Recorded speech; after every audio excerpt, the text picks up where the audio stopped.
this. I said, sometimes we have to see people not just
On this vote, the yeas are 427, the nays are 1.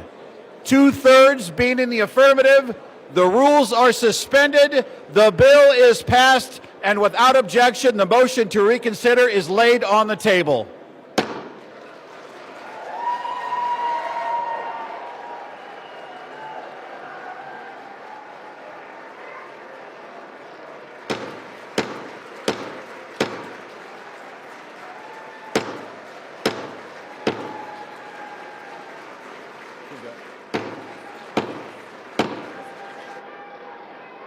Pursuant to Clause 8, Rule 20, the unfinished business is the vote on ordering the previous question on House Resolution 879, on which the yeas and nays are ordered. The clerk will report the title of the resolution. House Calendar Number 47, House Resolution 879. Resolution providing for consideration of the joint resolution, Senate Joint Resolution 80, providing for congressional disapproval under Chapter 8 of Title 5 United States Code of the rules submitted by the Bureau of Land Management relating to National Petroleum Reserve in Alaska Integrated Activity Plan Record of Decision, providing for consideration of the joint resolution, House Joint Resolution 130, providing for congressional disapproval under Chapter 8 of Title 5 United States Code of the rules submitted by the Bureau of Land Management relating to Buffalo Field Office Record of Decision and approved Resource Management Plan Amendment, providing for consideration of the joint resolution, House Joint Resolution 131, providing for congressional disapproval under Chapter 8 of Title 5 United States Code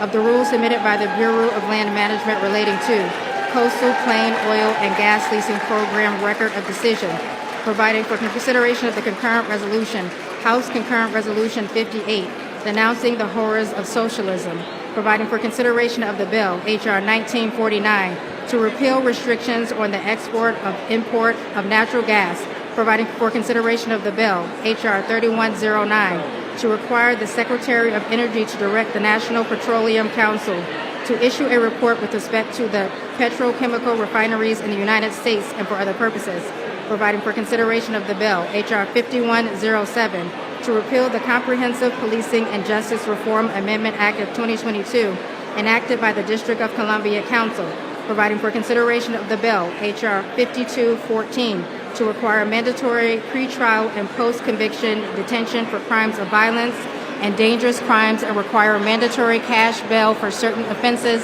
that pose a threat to the public safety or order in the District of Columbia and for other purposes. The question is on ordering the previous question. Members will record their vote by electronic device. This is a 5-minute vote.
On this vote, the yeas are 217, the nays are 211. The previous question is ordered. The question is on the adoption of the resolution.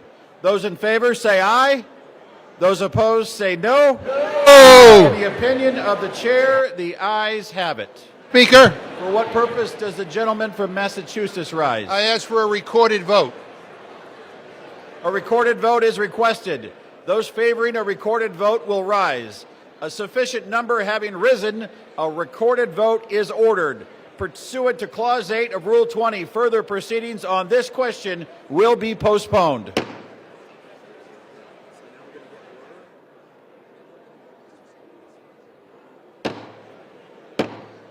The House will be in order.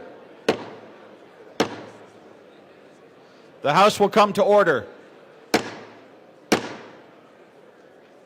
The House will come to order. For what purpose does the gentleman seek recognition?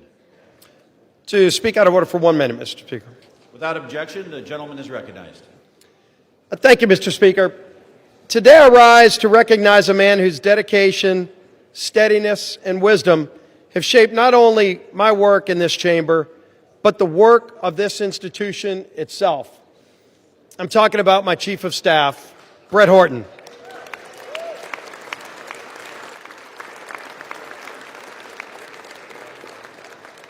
There are few people who know Capitol Hill more intimately than Brett. For 15 years... Gentlemen will suspend. The House will be in order. Gentleman's For recognized. 15 years, he's been by my side. He began as my counsel in 2010 and worked his way through some of the most demanding, consequential roles in the House. Policy Director at the Republican Study Committee, Floor Director in the Majority Whip's office, and for the last decade, my Chief of Staff in both the Whip's office and the Leader's office. To me and to countless members of Congress and staff, Brett Horton has been far more than a colleague. He's been a trusted advisor, steady in his approach, wise in his counsel, and deliberate in his words and actions. When the stakes were the highest, Brett's voice was the one you wanted in the room. His fingerprints are on every major Republican policy victory we've achieved in the past decade. But perhaps more importantly, he's been by my side through tough personal and professional challenges that extend far beyond legislating. In the aftermath of the congressional baseball shooting, an event that shook my family, my staff, and this entire conference in Congress, Brett's leadership and friendship were unwavering. He helped carry us through one of the most difficult and unprecedented challenges we ever faced. Mr. Speaker, public service at this level demands trust, character, and unwavering duty for the institution that is this United States Congress. Brett Horton embodies all of these qualities. I'm profoundly grateful for his years of service to me personally, to this House, and to our country. As Brett begins his next chapter, I have no doubt he'll continue to serve with the same excellence that has defined his entire career. The United States House of Representatives is the stronger institution because of Brett Horton's distinguished service here. I wish Brett all the best in his future endeavors, and I tell you, thank you, Brett, for your personal friendship and for your service to this great United States of America and this great Congress. Thank you, Brett Horton.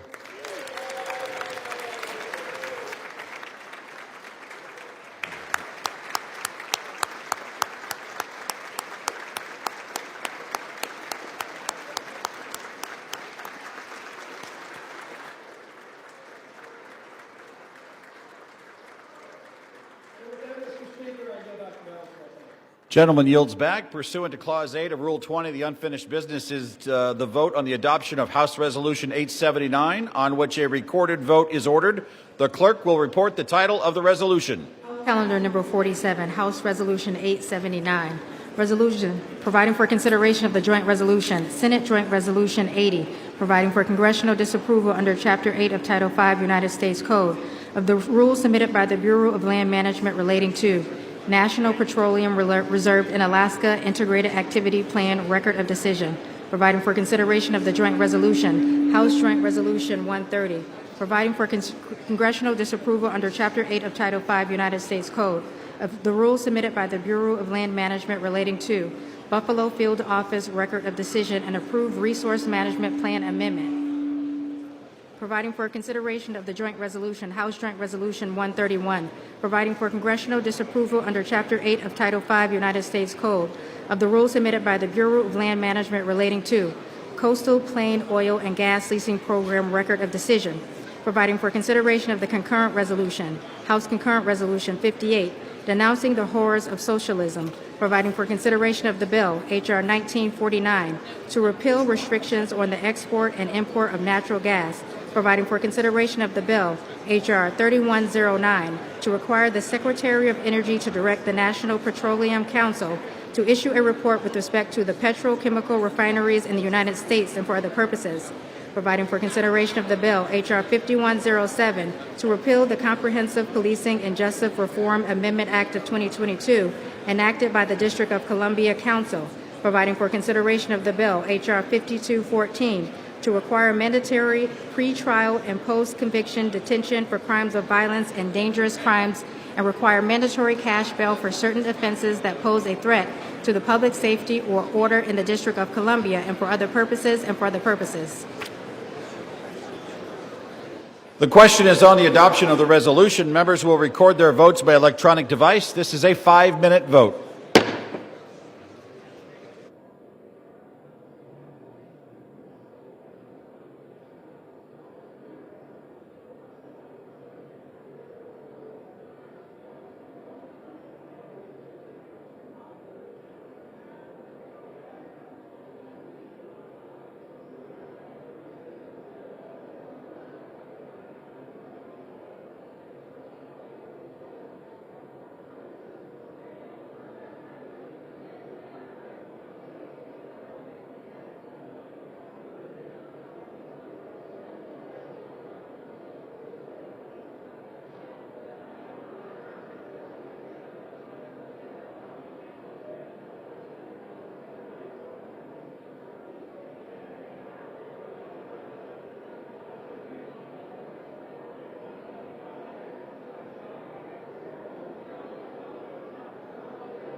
On this vote, the yeas are 217 and the nays are 210. The resolution is adopted without objection. The motion to reconsider is laid on the table.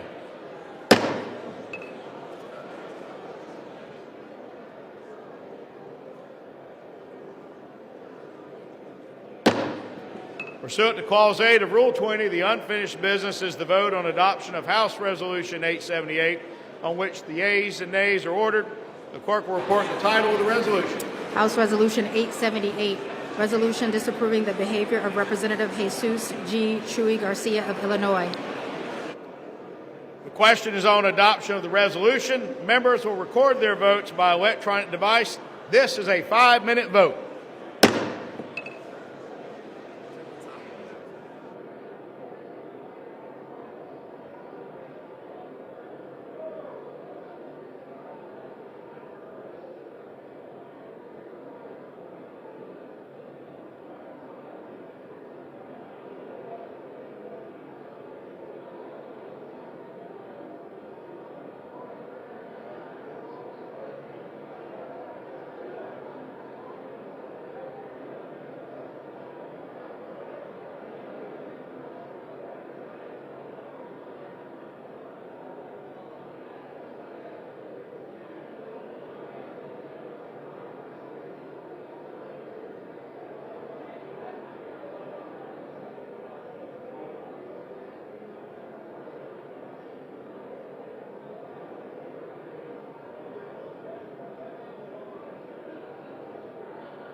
On this vote, the yeas are 236, the nays are 183, with 4 answering present. The resolution is adopted. Without objection, the motion to reconsider is laid upon the table.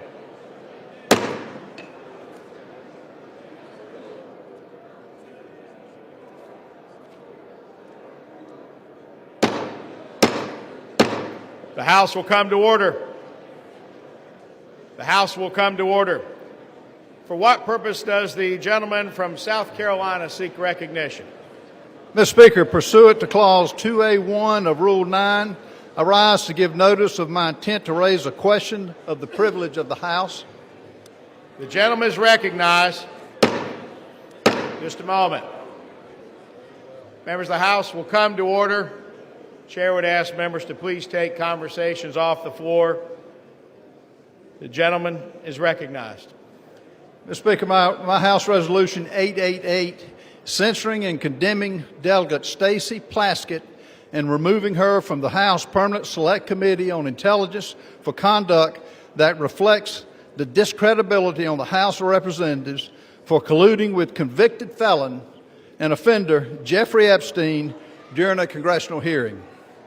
Whereas Stacey Plaskett, the delegate representing the United States Virgin Islands in the House of Representatives, inappropriately coordinated in real time with convicted sex offender Jeffrey Epstein in a congressional hearing in February of 2019.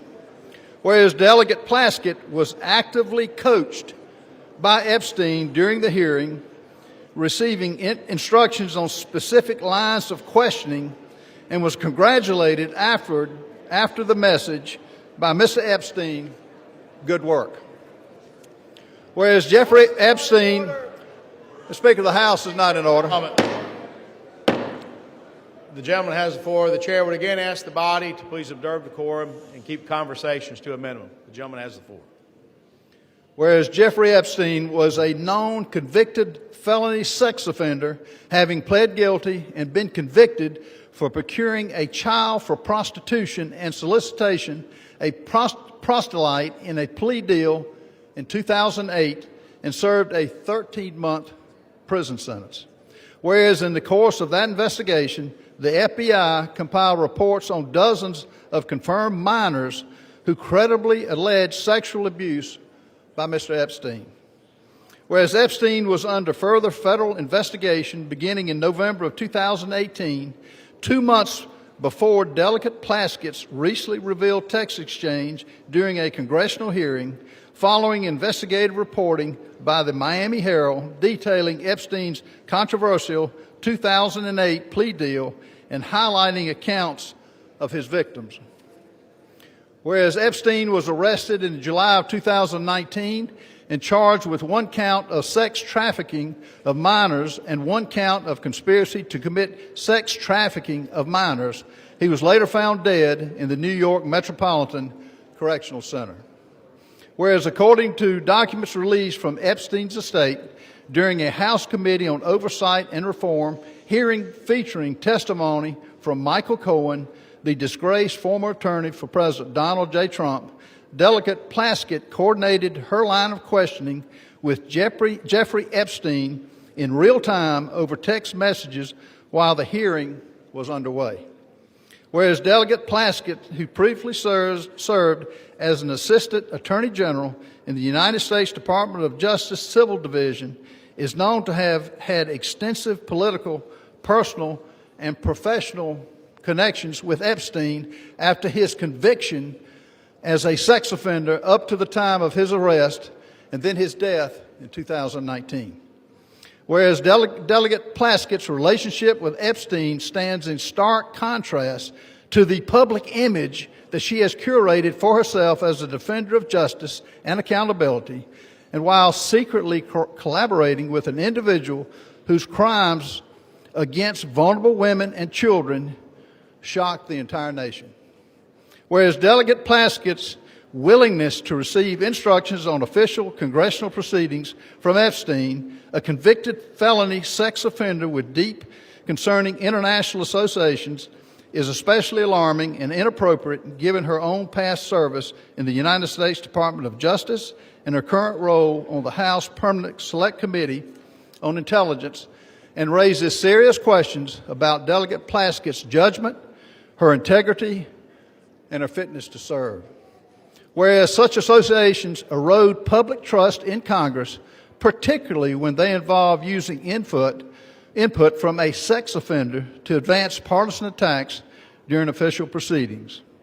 Now, therefore, be it resolved, Section 1, censure of Delegate Stacey Plaskett.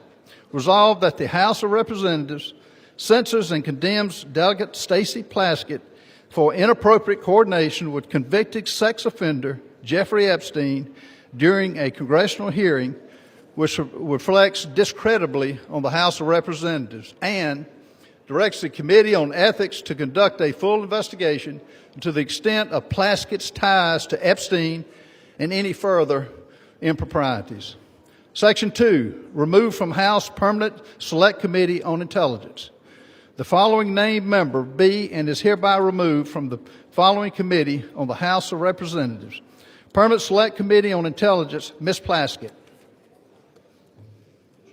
I recognize the gentleman from South Carolina to offer the resolution just noticed. Does the gentleman from South Carolina offer the resolution? I do. The clerk will report the resolution. House Resolution 888. Whereas Stacey Plaskett, the delegate representing the United States Virgin Islands in the House of Representatives, inappropriately coordinated with convicted sex offender Jeffrey Epstein in a congressional hearing in February 2019. Whereas Delegate Plaskett was actively coached by Epstein during the hearing, received instructions on specific lines of questioning, and was congratulated afterwards with the message, "Good work."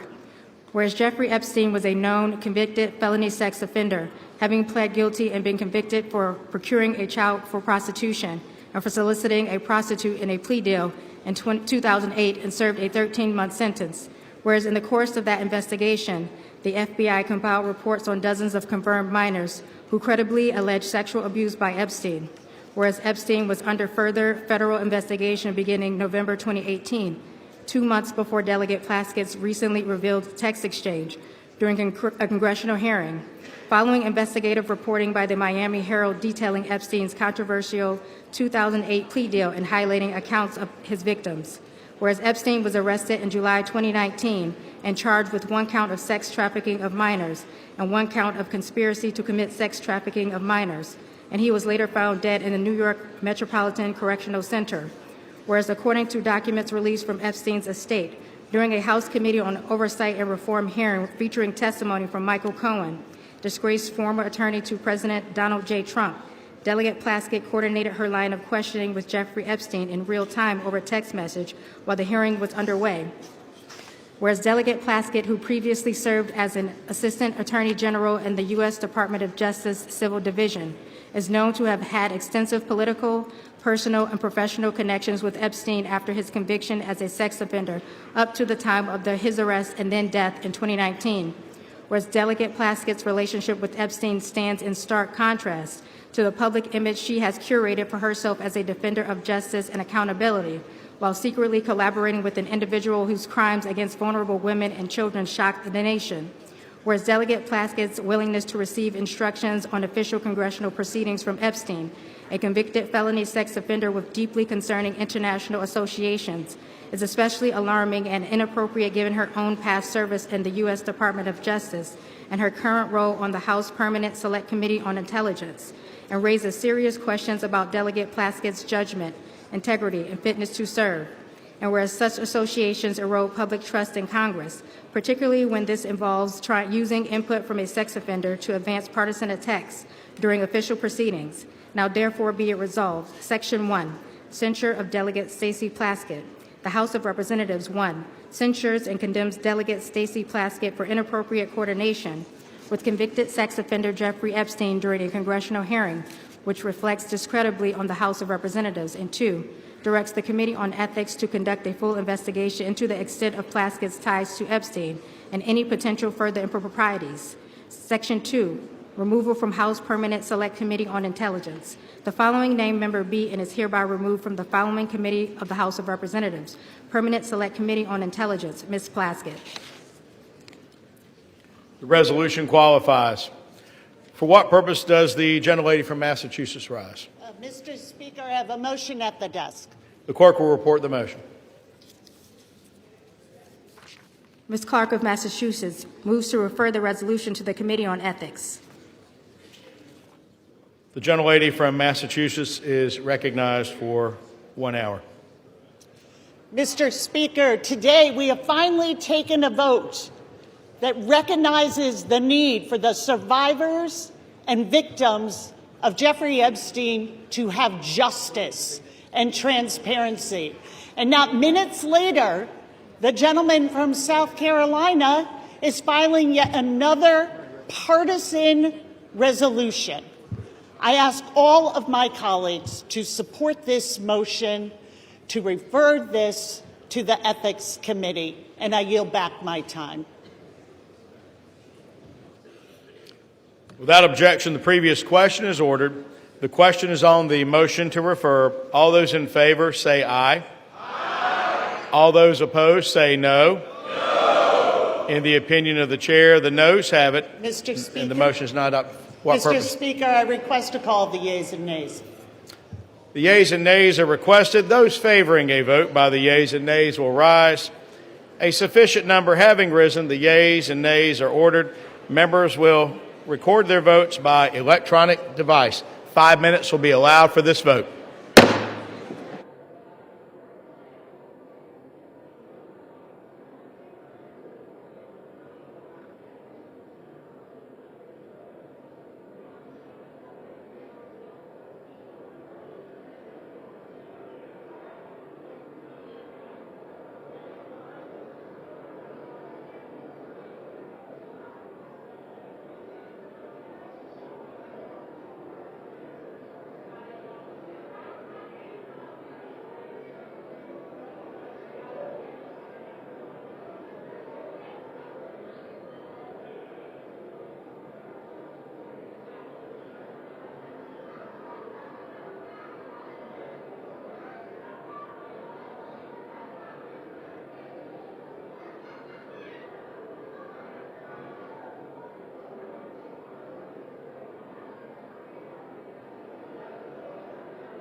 On this vote, the ayes are 213 and the noes are 214.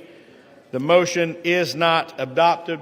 Without objection, the motion to reconsider is laid on the table.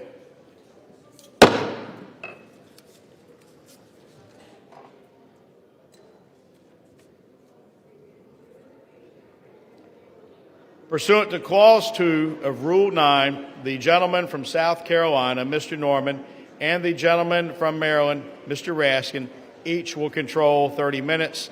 The chair recognizes the gentleman from South Carolina. Thank you, Mr. Speaker. In just a moment.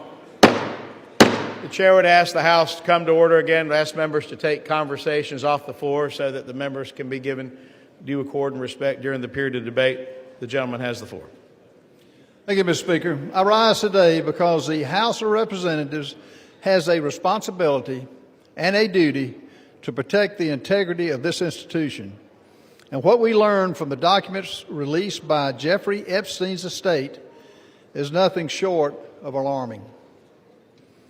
Those documents show that Delegate Stacey Plaskett, a sitting member of Congress, coordinated her questioning during an official oversight hearing with a man who is a convicted sex offender, a man whose crimes against minors shocked this entire nation. Let me be clear, this was just not casual contact. There were deliberate communications, and they shaped her official line of questioning in a congressional hearing. The American people expect honesty. The American people expect integrity and judgment from their elected officials. They expect members of Congress to conduct themselves with one word: decency, not to seek advice from a predator who exploited minor children. This resolution does not accuse. It acknowledges what is documented.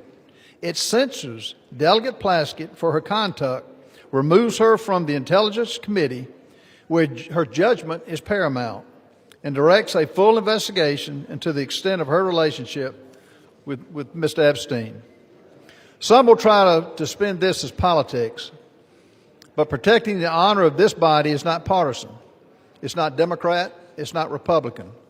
Standing against a convicted predator's influence in our proceedings is not partisan. It's basic decency. We cannot pretend this didn't happen. The American people deserve better. Speaker, I reserve. The gentleman reserves.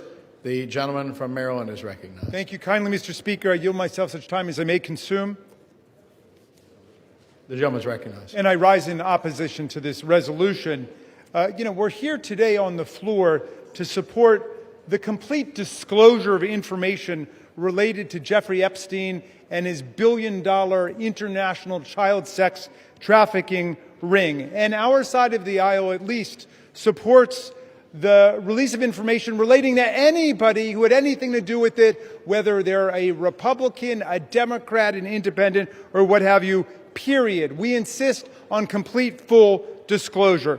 This resolution has nothing to do with that. This seems to me to be one more pathetic effort to distract and divert attention from the fact that the president's name appeared more than 1,000 times already in the small fraction of material released on Epstein, and from the failure of the majority to move to disclose this information. And it is this bipartisan group that we've had behind the discharge resolution which has insisted on bringing this to the fore, and we've got nothing but obstruction, opposition, resistance, evasion, distraction, and diversion from the other side. And now we get one more resolution like this. The resolution actually proposes a disciplinary censure against Representative Stacey Plaskett, but amazingly alleges no misconduct. It does not allege the violation of the Constitution. It does not allege the violation of a federal law or a state law or local law. It does not even allege a violation of the ethics rules of the House of Representatives, and yet they want to censure her and throw her off of her committee. This, a distinguished former federal prosecutor, diligent public servant, representative of the people of the Virgin Islands. Now, Criminal justice has two parts to it. One is insisting upon legal accountability for people who do wrong. The other part of it is due process, which may be the two most beautiful words in the English language, certainly the two most beautiful words in the Constitution of the United States. It's due process that protects all of our freedoms and our rights against the arbitrary power of government and the will just to punish somebody without any process at all. But that's exactly what's going on here. Think about it. Ghislaine Maxwell had due process.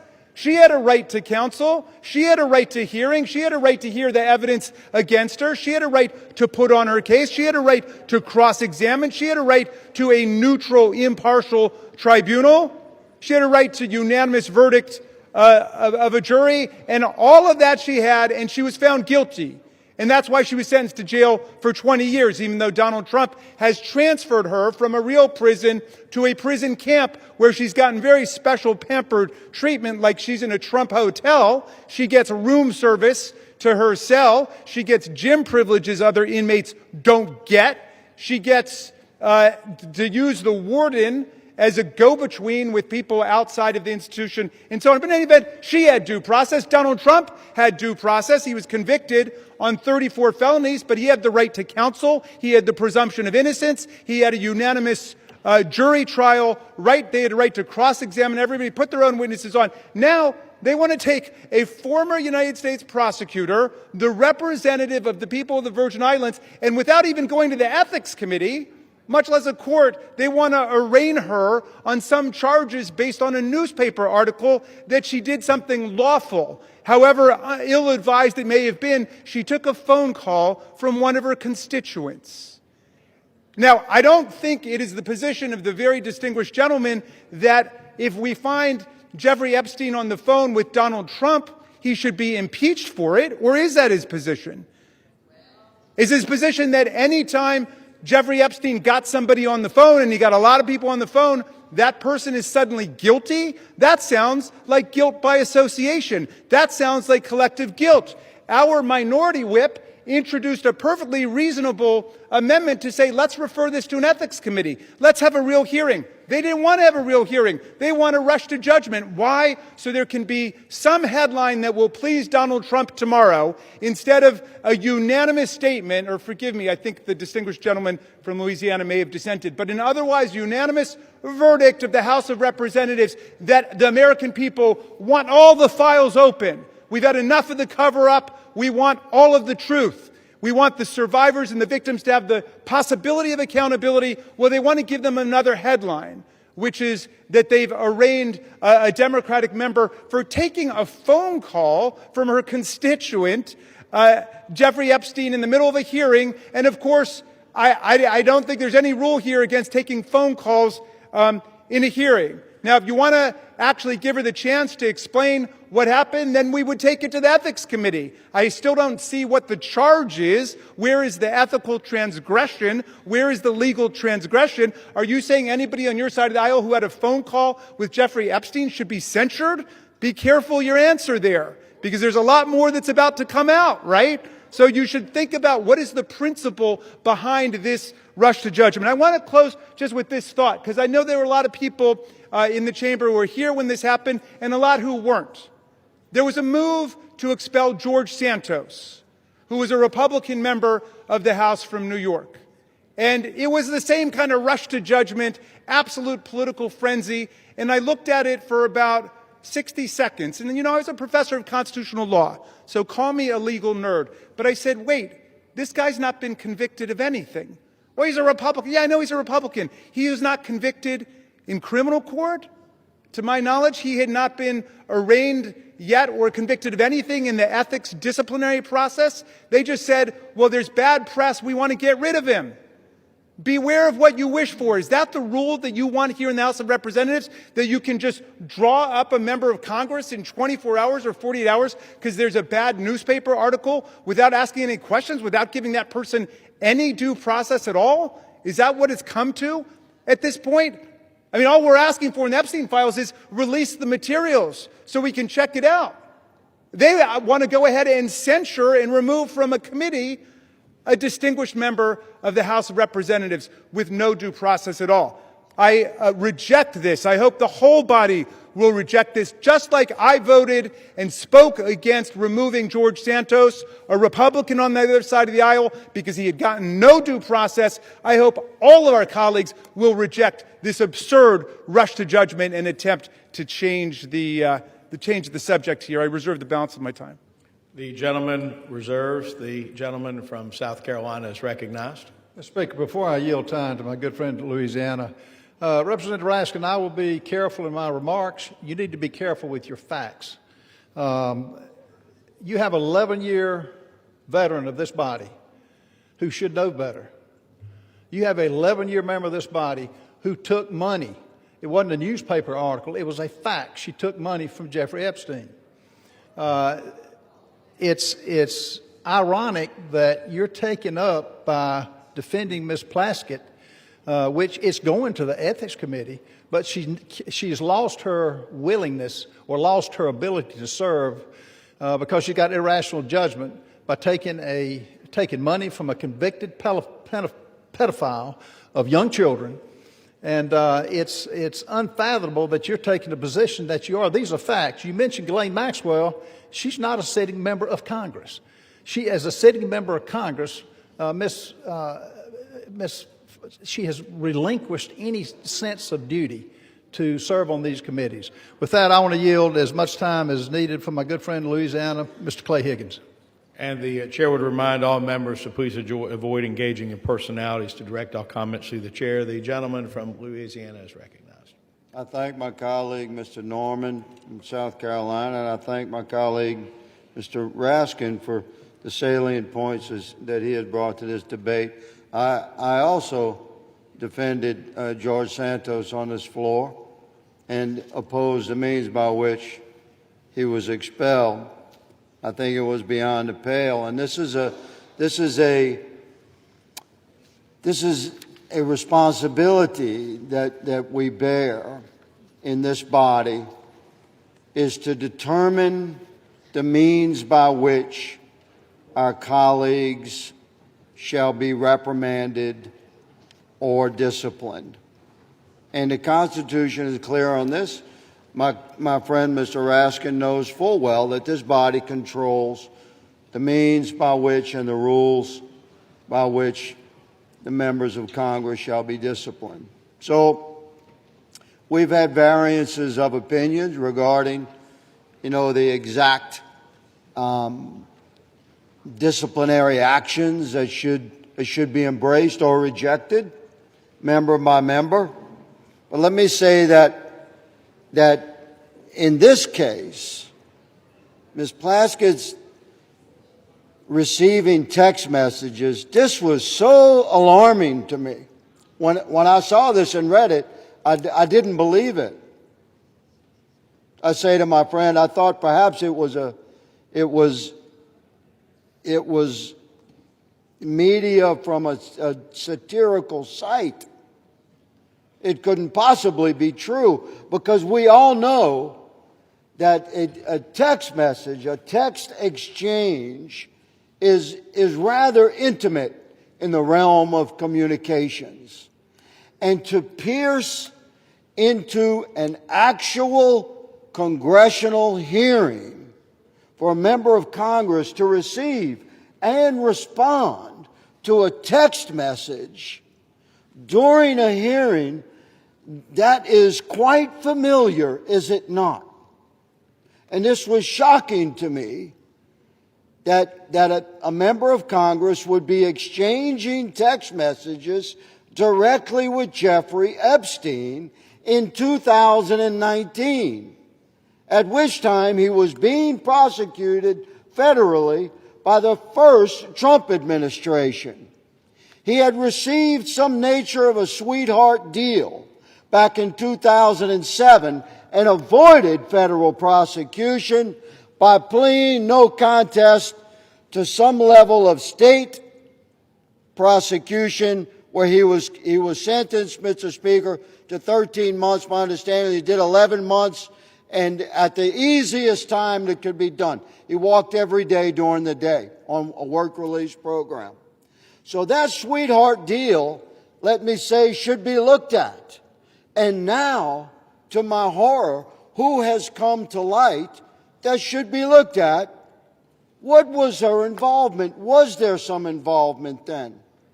She's a good lady from the Virgin Islands. Where did Jeffrey Epstein live? In the Virgin Islands. She was a constituent in 2019. Was she a friend in 2007? During her service to the DOJ, which my friend has brought up, was there any interactions? These are the questions we have. The good lady from the Virgin Islands has crossed the threshold of reasonable suspicion, and therefore she should be investigated.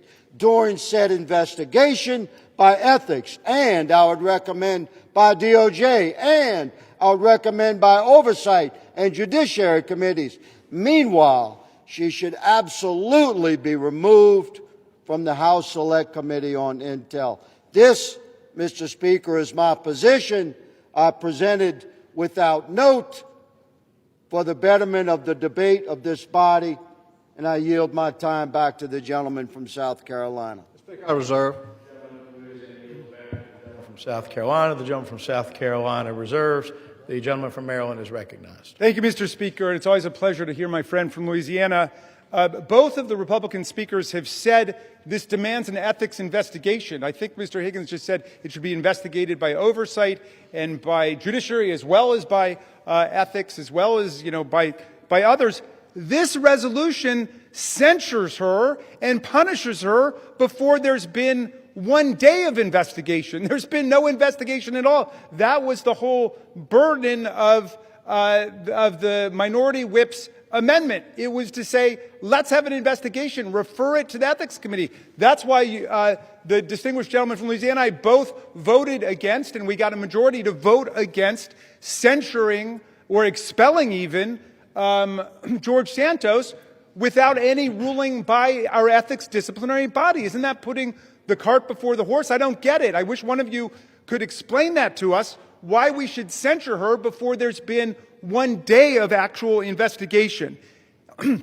If being on the phone with one of our constituents, even an evil, sinister force like Jeffrey Epstein, and of course, he has said that he considered Donald Trump the most evil person he ever met. He said, without a redeeming bone in his body. So I agree, people can say different things, but Jeffrey Epstein, to me, disgraced himself. But in any event, people want to know, well, what were the contents of that conversation? Why was Ms. Plaskett doing that? I'm sure she's got a good explanation. We're talking about a distinguished lawyer and federal prosecutor who was in the middle of a hearing, which is something that members do all the time, is to talk to people in hearings about different things. But let me ask, if it's now the standard that just to be on a phone call with somebody establishes guilt by association, what about all the members of this body or of the U.S. Senate who were on the phone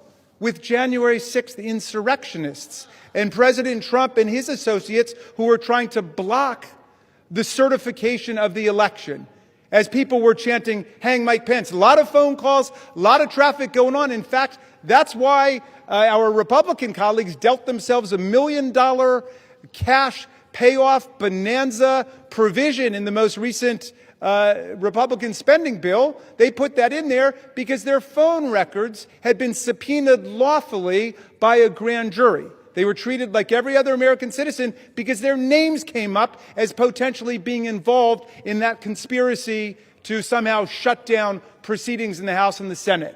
Now, are we saying just because they were on a phone call, they're guilty of something, we should strip them of their committee assignments? We should censure them? Have we gotten to that point?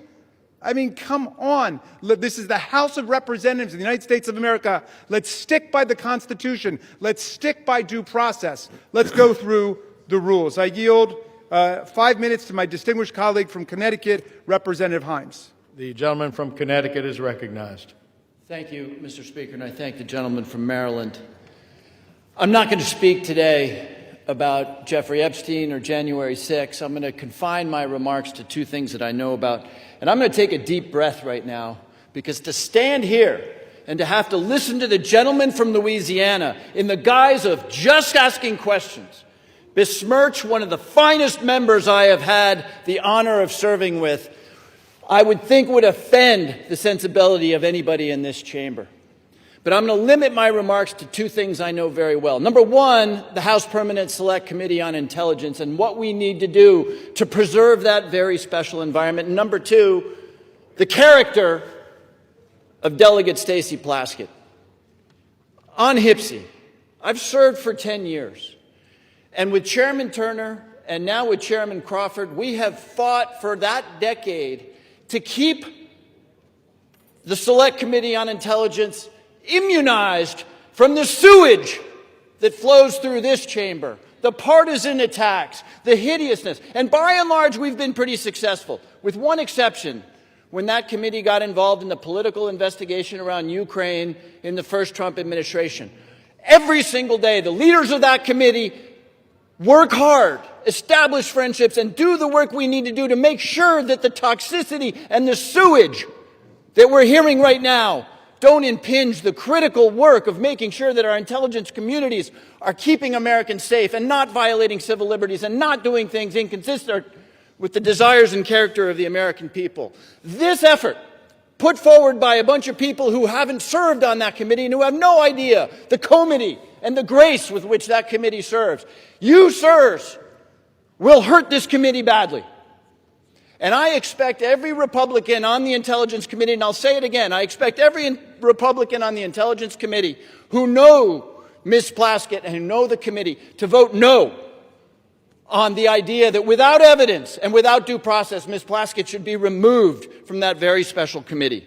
This resolution would strike a devastating blow to HPSI's ability to work effectively by removing a member in good standing based on a newspaper article about texts. No due process, no evidence, nothing offered other than a newspaper article which has moved the gentleman from South Carolina, a member who is consistently engaged in a bipartisan and productive way with the committee's work, to make some unrelated political statement will do profound damage to this essential committee. Now let me just talk for a moment about Ms. Plaskett. I've served in this institution for 17 years, longer I think than most people in this chamber. And I have not had the honor of serving with somebody with the integrity and the commitment and the hard-working bona fides as Ms. Plaskett. We can argue about the wisdom or the judgment associated with those texts. I'm told that apparently Mr. Epstein was a constituent. But on any one of us, our worst day, our biggest misjudgment is not to be judged without any due process, especially in the context of this superb member, this critical member of the Intelligence Committee. The result of this resolution, if it were to pass, will be to undo the efforts of the Republican Speaker and the Republican Chairman of the Intelligence Committee, Mr. Crawford, to restore the committee to what it was intended to be. And while the bill for that decision won't come due immediately, it will come due over time in the form of a less accountable and less effective intelligence community with less effective oversight for Congress. So I don't expect the gentlemen who have offered this up to back down now, but I do expect every single member of the Intelligence Committee, that elect those few who understand what it is we need to do, to close the door on the flow of partisan sewage which we see now threatening the critical work that we do. Vote no on this appalling resolution. I yield back. We reserve. The gentleman from Connecticut yields back to the gentleman from Maryland. The gentleman from Maryland reserves. The gentleman from South Carolina is recognized. Speaker, can I inquire about how much time we have left? 2.5 minutes. 2.5 minutes? 22 and a half 22 minutes. and a half minutes. Yes, sir. Let me just say, for my good friends on the left, you know, we're hearing words. That's all this is, words. You're taking the side of a young lady who should have known better. She served for 11 years. She disparaged herself. She did it to herself. This is not smoke and mirrors. This is actual text that pretty well indicts Ms. Plaskett. Would she probably take it back? Yes, but it's too late now. I want to yield as much time as needs to be consumed by my good friend from Texas, Chip Roy. The gentleman from Texas is recognized. I thank the gentleman from South Carolina. I thank him for bringing forward this important resolution before the body. I do want to say I appreciate the gentleman from Maryland, his commentary about the vote on removal and his considered judgment with respect to Santos, and I agreed with him at the time and made the same points. I want to align myself with the remarks from the gentleman from Louisiana, but I want to note in doing so, and I think the gentleman from Maryland has shown respect to, I think, the judgment of the gentleman from Louisiana about his being the sole vote on the issue before this body before with respect to what we're making public because of the gentleman's, I think, very real concerns about what it might mean for victims. And we had that debate and a colloquy back and forth in the Judiciary Committee a few hours ago about what we can do to ensure victims are protected and so forth as we all go forward in what I believe is a unanimous view that we should go seek out truth and justice here with respect to Epstein and anybody associated with him and them and the nefarious affairs involving Jeffrey Epstein. The reason that I support this resolution is, and I would note that my colleagues on the other side of the aisle, they could have tabled this resolution. They chose not to table it. They chose to refer it, which suggests to me that there's a recognition that something here is not particularly good, that we've got a sitting member, in this case the delegate from the U.S. Virgin Islands, who was sitting in the Oversight Committee.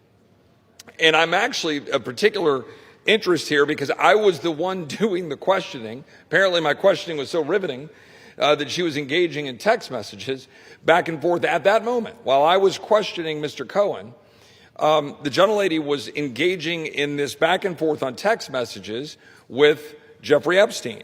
Now, again, I've listened now for months. My colleagues on the other side of the aisle disparage and try to impugn the character of the President of the United States and other members of the administration in connection to an investigation of Jeffrey Epstein, which the President, his administration in 2019, they indicted Epstein.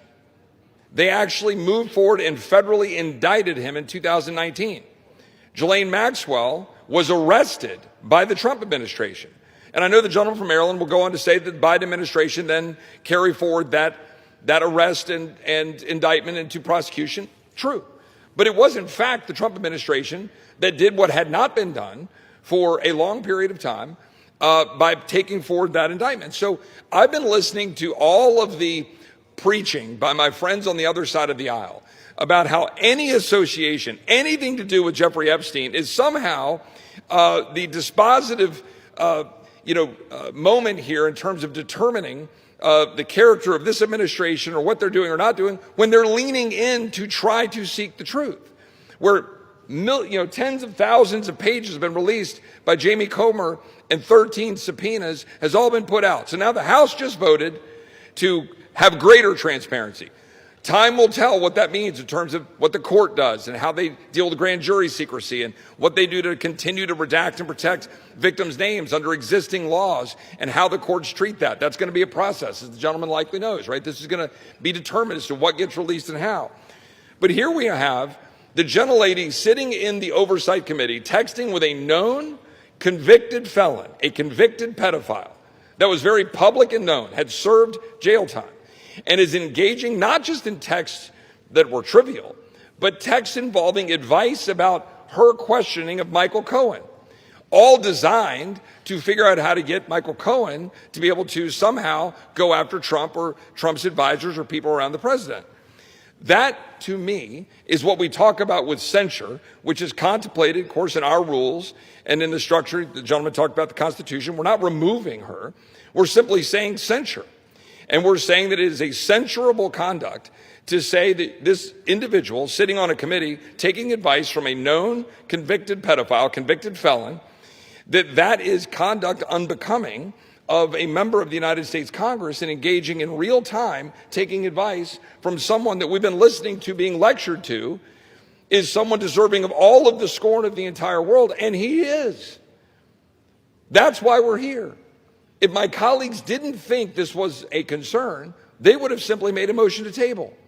But my colleagues decided to refer it to committee because they know this is a problem. They know this is not the kind of conduct you want in a member of this body. So I think that the gentleman from South Carolina is right to have brought this forward. I think that the body should hear this debate, and tonight that we should vote tonight to censure and refer to the Ethics Committee for further consideration. And with that, I yield back. Yields. Gentleman from South Carolina.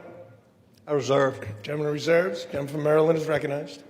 Thank you, Mr. Speaker, and thank you to my friend from Texas for those remarks. I'm afraid all of them dance around the central issue, which is the good congressman knows how due process works in America. There are facts that are adduced first. There's an opportunity to be heard on both sides. There's due process, there's consideration, then there's judgment. You've flipped the whole thing on its head. You've said we're going to judge her guilty before anybody has an opportunity even to hear what the charges are, much less answer the charges, much less do any kind of analysis. I'm sorry to hear that the text exchange that it seems to be at the heart of people's consternation here took place during the distinguished gentleman's questioning, but that is not a federal offense, nor is it an ethical violation in the House of Representatives. You don't get to have the undivided attention of all of your colleagues. The gentleman says that he thinks that our position is that any association with Jeffrey Epstein is a dispositive moment of judgment for people. That's not the position we've advanced. We've taken the position with the survivors that we want to end the cover-up of what happened and then let the chips fall where they may. If there are people who were actually engaged in crime, as Ghislaine Maxwell was, as Epstein was, then they should be charged with every element of due process. If they happen to be a waiter or a waitress who works at an event, they're not guilty of anything. That's what due process is. We're able to sift through and figure it out. But your rush to judgment isn't even giving anybody a chance to know what the charges are here. It's the most extraordinary thing I've ever seen. I'm going to yield now to Delegate Plaskett herself, the distinguished representative from...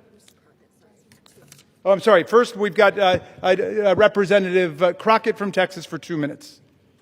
Thank you so much. This is a distraction to take away from the fact that the Guardians of Pedophiles is literally trying to protect pedophiles. The president is a convicted felon and an accused sex offender. Stacey Plaskett hasn't been accused of either. So what are we actually here talking about? Trump and Epstein were besties. We've all seen the pictures of them. We saw the birthday book. So why are y'all more interested in talking about Stacey Plaskett than Trump's relationship with the man? When did y'all become so moral? Because I can remember when y'all wouldn't sign the discharge petition. All of a sudden, everybody wanted to vote for this, but you wouldn't sign the discharge petition. Until we decide that we are going to go after the actual rapists and pedophiles, miss me with your moral high ground. Folks who also took money from somebody named Jeffrey Epstein, as I had my team dig in very quickly. Mitt Romney, the NRCC, Lee Zeldin, George Bush, Win Red, McCain Palin, Rick Lazio. I just want to be clear. If this is the standard that we're going to make, just know we're going to expose it all. And just know that the FEC filings, they are available for everybody to review. This is absolutely ridiculous. You decide that you want to punish a sitting member of Congress because you are concerned about her text messages. Well, maybe you should be more concerned about those sex tapes that we still haven't gotten access to. Maybe you should be more concerned with the fact that the president, his name is mentioned in the files way more than Stacey Plaskett's name. Listen, I'm not saying that anything is right or wrong, but listen, if you're trying to figure out what's going on with somebody that's a criminal, then you maybe need to talk to their associates. That's exactly why maybe she was getting text messages. I'm not saying she was or wasn't. But considering the fact that they were talking to another associate of the president's and maybe she needed intel, you'd have to go talk to somebody that maybe knows what he's up to. Time has expired. We reserve. Gentleman from Maryland reserves. Gentleman from South Carolina is recognized. Speaker, I recognize my good friend from Arizona, Mr. Biggs. How much time is the gentleman recognized? How much time? Time you've allotted the gentleman from Arizona? How much time do we have left? The gentleman has 17 minutes remaining. As much time as the gentleman may consume. Gentleman is recognized. Thank you, Mr. Speaker. Thank you, Mr. Norman. Thank you for raising this issue. This is, to me, this is an interesting issue because I'm hearing the argument is coming at us and it says, well, you know, there's no due process. Well, debate is a part of due process. That's part of what. That's part of due process, is to have this debate. You get to stand up, you get to defend, and get to raise your issues, and you chose to take it back to committee, which, as Mr. Roy said, that kind of indicates that maybe you know that there's something that's not great about this. So I'm looking at this, and here's at least one of the exchanges that seems to have taken place, and maybe we'll hear some comment about it. That'd be good. You can make some comment about it. But in this exchange, Mr. Epstein sent a text message to the gentlelady from the Virgin Islands, and this is the quote. He brings up Rona, keeper of the secrets, and who's he referring to? Rona Graff. That's a Trump assistant. And Plaskett responds, Rona, ? Quick, I'm up next. Is that an acronym? So she wants to know what Mr. Epstein wants her to talk about. Don't you find that interesting? I find that really intriguing, especially since we know what Mr. Epstein was. And Epstein responds, that's his assistant. Doesn't really say much more than that. And then Plaskett starts questioning Mr. Cohen and asks about Graff. So not only was she texting, having this communication with Mr. Epstein, she's asking Mr. Cohen what Mr. Epstein wants her to ask. Another text says, from Epstein, good work. That's after she wraps it up. All of this seems to be very interesting. And I'm sorry, I don't breathe the rarefied air of the Intelligence Committee. I don't. I'm just a regular guy and a member of the House. That's all. So I don't know about that rarefied air, and I guess I'm part of the sewage. That Mr. Himes said. Yeah. Thanks for agreeing with me, Ms. Plaskett. So she's got us down. Unless you're in the Intelligence Committee, you're crap. That's what the Intel Committee says. But here's the deal. When you're sitting there in a sitting committee and you're having communications with a convicted sex offender, and you're taking their advice on how to ask questions, maybe you got a problem. Maybe your problem is that you've brought disrepute on the House. And this isn't from the articles. This is from the 10,000 pages or so released last week from the Oversight Committee that they received from the Epstein estate. This isn't fishing around. This is coming from real evidence. So I sit here and I listen. Oh, you know, she's the finest member that ever walked the planet, man. That's what you heard. But the bottom line is this.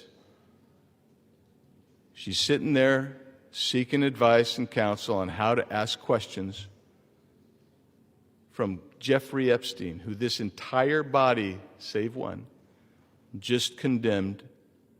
And we want all the evidence. And it's a shame to be here, but for one thing, you made the choice. And so, Mr. Chairman, I'm encouraging everyone in this body to support Mr. Norman's resolution. And I yield back. Gentleman yields. Speaker, I reserve. Gentleman, South Carolina reserves. The members are reminded to direct their commentary to the chair. Before I recognize the gentleman from Maryland, please remind yourself, as well as the members, to refrain from engaging in personalities towards the president. Does the gentleman seek recognition? Yes, I do. Gentleman is recognized. Thank you very much. I want to remark that yet one more member says we should go ahead and censure her, and then we should do a complete investigation. I think any fifth grader in America knows that's the exact opposite of what due process means in America. We don't punish people before we have investigation and the opportunity to be heard. I yield 6 minutes now to the distinguished gentlelady from Virgin Islands, Representative Plaskett. Thank you so much to Mr. Raskin, to my former professor in law school, and I want to address the body. I first want to give you all a sense of what was happening that day. Everyone knows at that hearing in February, the entire country was watching. As Michael Cohen decided he was going to finally give up information about what was happening in the Trump world, the Trump enterprise. And at the beginning of that hearing, the ranking member, Jim Jordan, had the disrespect to Elijah Cummings, may he rest in peace and his name be a memory, after not allowing Mr. Jordan to shut the committee hearing down. And I turned to Mr. Jordan and told him to have respect for the chair and to basically shut up. And that moment went viral. And I began to get innumerable texts from friends, from foes, from constituents about what was happening in that hearing. And I got a text from Jeffrey Epstein, who at the time was my constituent, who was not public knowledge at that time that he was under federal investigation, and who was sharing information with me. Now, I heard recently from someone that I was seeking advice from him. Let me tell you something. I don't need to get advice on how to question anybody from any individual. I have been a lawyer for 30 years. I have been a narcotics prosecutor in New York City. I have had the honor of being a political appointee at the Justice Department after September 11th as a Republican appointee in the Bush administration. I know how to question individuals. I know how to seek information. I have sought information from confidential informants, from murderers, from other individuals, because I want the truth, not because I need them to tell me what to say. And if you look at the transcript, you will see that I questioned Michael Cohen for 5 minutes. The Washington Post only shows you 30 seconds and takes from it one individual's name that I got from Jeffrey Epstein and didn't know who the individual was, and put that individual with a host of other individuals that I felt the committee should subpoena. They've never been subpoenaed. They've never been questioned. Because at the end of the day, I know that in the Trump administration and with my colleagues over there, it's not about sexual assault. It's not about support of victims. It's about money. It is about money. I have consistently stood against sexual violence and the exploitation of women and children in previous careers as well as here in this body. We all know that Jeffrey Epstein's actions were absolutely reprehensible. As a constituent, as an individual who gave donations to me, when I learned of the extent of his actions after his investigation, I gave that money to women's organizations in my community. Not back to him, but to women in the community who needed that support. That's what I think should have been done, and that's what I did. They've taken a text exchange which shows no participation, no assistance, no involvement in any illegal activity, and weaponized it for political theater. Because that's what this is. This has been reviewed by federal courts. Any charges, victims who initially had a case against me dismissed it on their own without prejudice. You don't want to talk about what is really happening here. Your attacks on working families, your protection of powerful predators and corporate criminals. You want to talk about texting felons? How often do you text President Donald J. Trump? That's the individual we should be concerned about. And let me tell you this. I am not going to support the wealthy and connected who continue to exploit workers and evade taxes, powerful figures with credible allegations who face no consequences, and corporate interests profiting from human suffering while families struggle. And let me tell the people of the Virgin Islands. Gentleman will state his point of order. The point of order is you may not call the President of the United States a felon. That is a violation. Point of order is under consideration, and we're not going to lose order here either, so please. May I continue? May I continue, Mr. Members Speaker? are, however, reminded to refrain, as mentioned a little while ago, from making personality commentary towards the President. The point of order is not timely, so the gentlelady is recognized. Thank you, Mr. Speaker. What is happening here? I feel sorry for my colleagues. I feel sorry for this body. I see members coming and speaking against me who I've never even had a conversation with. You don't know me. You don't know the work that I've done. You don't know the support that I've given to families, to individuals, to support people.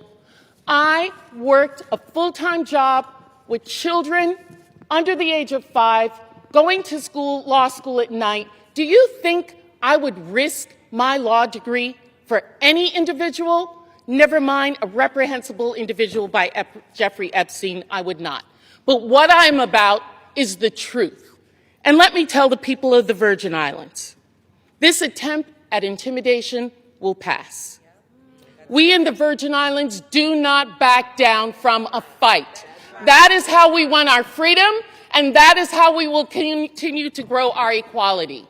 And if you censure me, take away a committee, I will still do the work because I am here to support people and to support this great Constitution, which I have sworn numerous times to uphold. We reserve, and I thank the lady. The gentleman reserves. Gentleman from South Carolina is recognized. Mr. Speaker, before I recognize Mr. Clyde, let me just say, Ms. Plasky, I don't know you. My overall impression of you has been good. But and you give these words about protecting families and children. Where was that demonstrated when you took money from a convicted pedophile that had served time? Where was that? The words are beyond believability. And I think you're a nice person, but you missed the boat when you took money. I've got the mic now. You lost your I don't know the word to describe it, but what you did, you deserve to come off the committees. And let me remind you, we want this to go to the Ethics Commission. And to those listening, the Ethics Commission is 5 Democrats and 5 Republicans. Let them find it. But in the meantime, you do not deserve to serve on a committee with national clearance. And I would like now. Will be reminded again to direct their commentary to the chair. Mr. Speaker, I would like to recognize my good friend from Georgia, Mr. Andrew Clyde. How much time is the gentleman shall I recognize him? How much time is left? You have 11 and a half minutes remaining. 5 minutes. Gentleman's recognized for 5 minutes. I thank the gentleman for yielding. My good friend, Mr. Norman from South Carolina. Mr. Speaker, I rise today in support of this resolution censuring and condemning Delegate Stacey Plaskett of the U.S. Virgin Islands for inappropriate coordination with convicted sex offender Jeffrey Epstein during a congressional hearing and removing Delegate Plaskett from the Permanent Select Committee on Intelligence and referring her to the Ethics Committee for further investigation. After 4 years of silence on this matter, not a peep during the entire Biden administration, let me repeat that, after 4 years of silence on this matter about Jeffrey Epstein, House Democrats are now demanding transparency and accountability surrounding Jeffrey Epstein and his associates. While their fake outrage is clearly just another disgusting attempt to smear President Trump, House Republicans are taking this matter seriously and are working toward delivering the much-needed transparency and accountability that the American people deserve. This resolution is accountability, page 1. During the House Oversight Committee's ongoing investigation into Jeffrey Epstein, emails obtained by a congressional subpoena, that's right, it was the congressional subpoena by the House Oversight Committee, not the discharge petition that just got voted on, but this was the Oversight Committee's congressional subpoena, has brought to light that in 2019, Delegate Stacey Plaskett coordinated her line of questioning with Jeffrey Epstein in real time over text messages during an Oversight Committee hearing featuring testimony from Michael Cohen. Now, who is Michael Cohen? Michael Cohen was the disgraced former attorney of President Donald Trump. She was asking input from Jeffrey Epstein on how to best question Cohen, and Cohen was himself at that time a convicted felon from 2018. So now that Republicans are exposing Democrat ties to Jeffrey Epstein and his vile crimes, the other side of the aisle has flipped. They apparently no longer want transparency or accountability. Why? Because they don't want the truth. They want to weaponize a serious matter into a distraction, all in an attempt to take down President Trump and to hurt his administration and what he's doing to make America great again. The actions taken by Delegate Plaskett reflect poorly on the House, and this body needs to hold her accountable. I urge all of my colleagues to vote to adopt this resolution to show the American people that those who colluded with Mr. Epstein, including members of the House, will be held accountable, and this resolution is the beginning of that. I thank you, and I yield back. Gentleman yields. To the chair. Speaker, I reserve. Gentleman from South Carolina reserves. Gentleman from Maryland is recognized. Proud to yield 1 minute to the distinguished Minority Leader, Hakeem Jeffries. Minority Leader is recognized. Thank you, Mr. Speaker. I thank the distinguished gentleman, my good friend from the great state of Maryland, the ranking Democrat on the Judiciary Committee, for yielding. I rise today in strong opposition. This resolution, this effort to censure Delegate Plaskett, to rip away her membership on the Intel Committee, is nothing more than a political stunt by a desperate, failed candidate for governor, trying to pander to the people back in South Carolina. Nothing more than that. You want to make the statement about who's brought disgrace to the House? The actions of this House Republican majority have brought disgrace to the House of Representatives from day one of this presidency. The reality is, if you want to talk about fealty to the Constitution and things of that nature, the House is a separate and co-equal branch of government. You don't seem to understand that. You functioned from the very beginning of your so-called majority, Mr. Speaker, not as a check and balance on an out-of-control administration, but as a reckless rubber stamp for Donald Trump's extreme agenda, and you are failing the American people.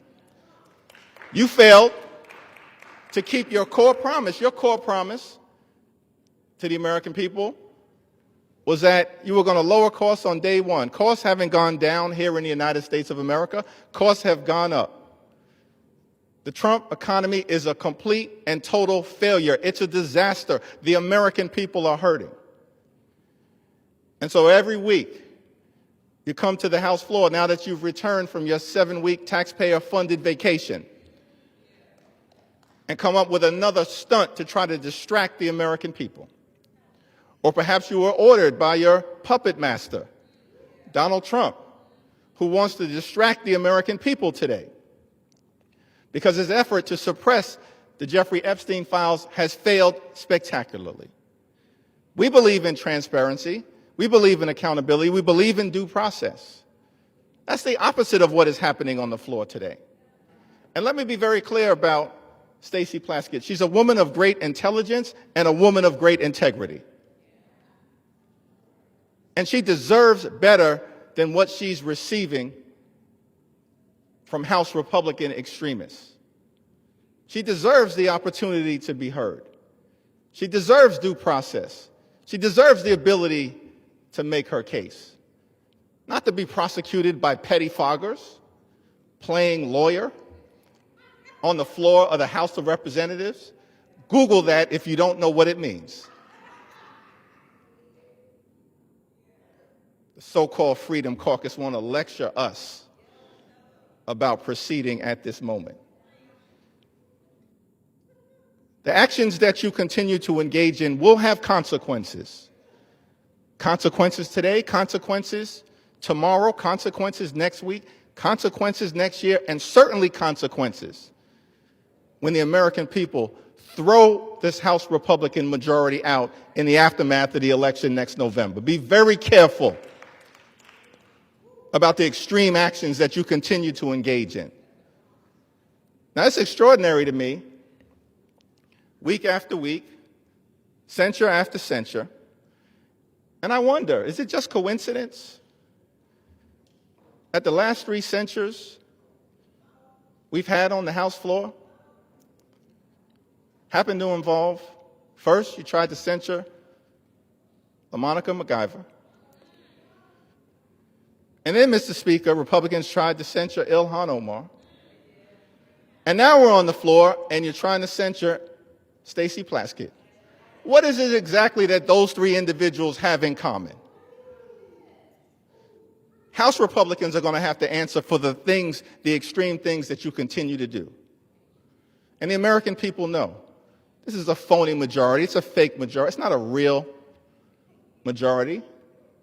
Republicans aren't doing anything to make life better for the American people. And that's why we're on the floor right now.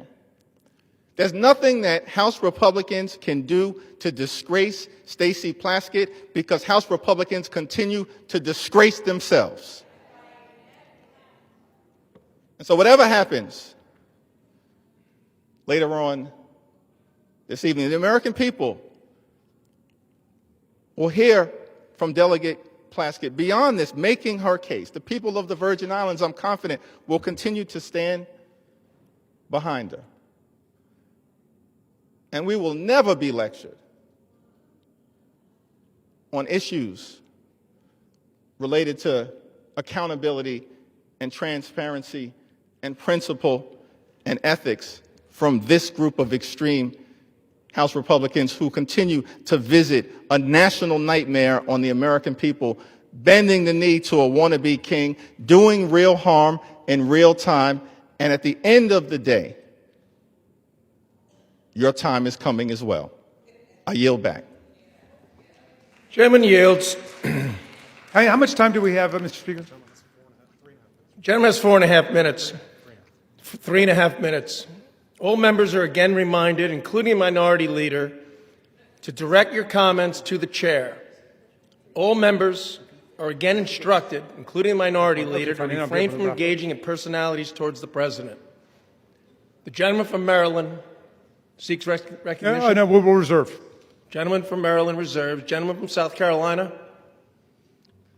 Speaker, I find it interesting that the Minority Leader mentioned that, got a not really a majority. I will tell you, 77 million people are a majority. They rendered the consequences to elect the president that has revived this country from a disaster 4 years under the Biden administration. Let's go back under a little bit of history here about the hearing. The messages show that Plaskett texted Epstein before the hearings that started that day at 7:55. She texted him, the sex offender, the predator on the children she says she protects. They had comments like she told Ms. Plaskett talk about his grades. She mentioned that she had a great-looking outfit. This is from Mr. Epstein.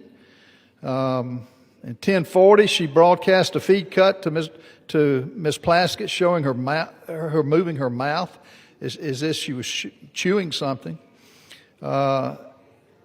And Ms. Plaskett mentioned that she had multiple texts. Well, according to the records, and I don't know how many of her texts came from those convicted of felonies, but on at 2:25, Epstein sent 2:25 minutes before Plaskett began questioning Cohen at 2:28.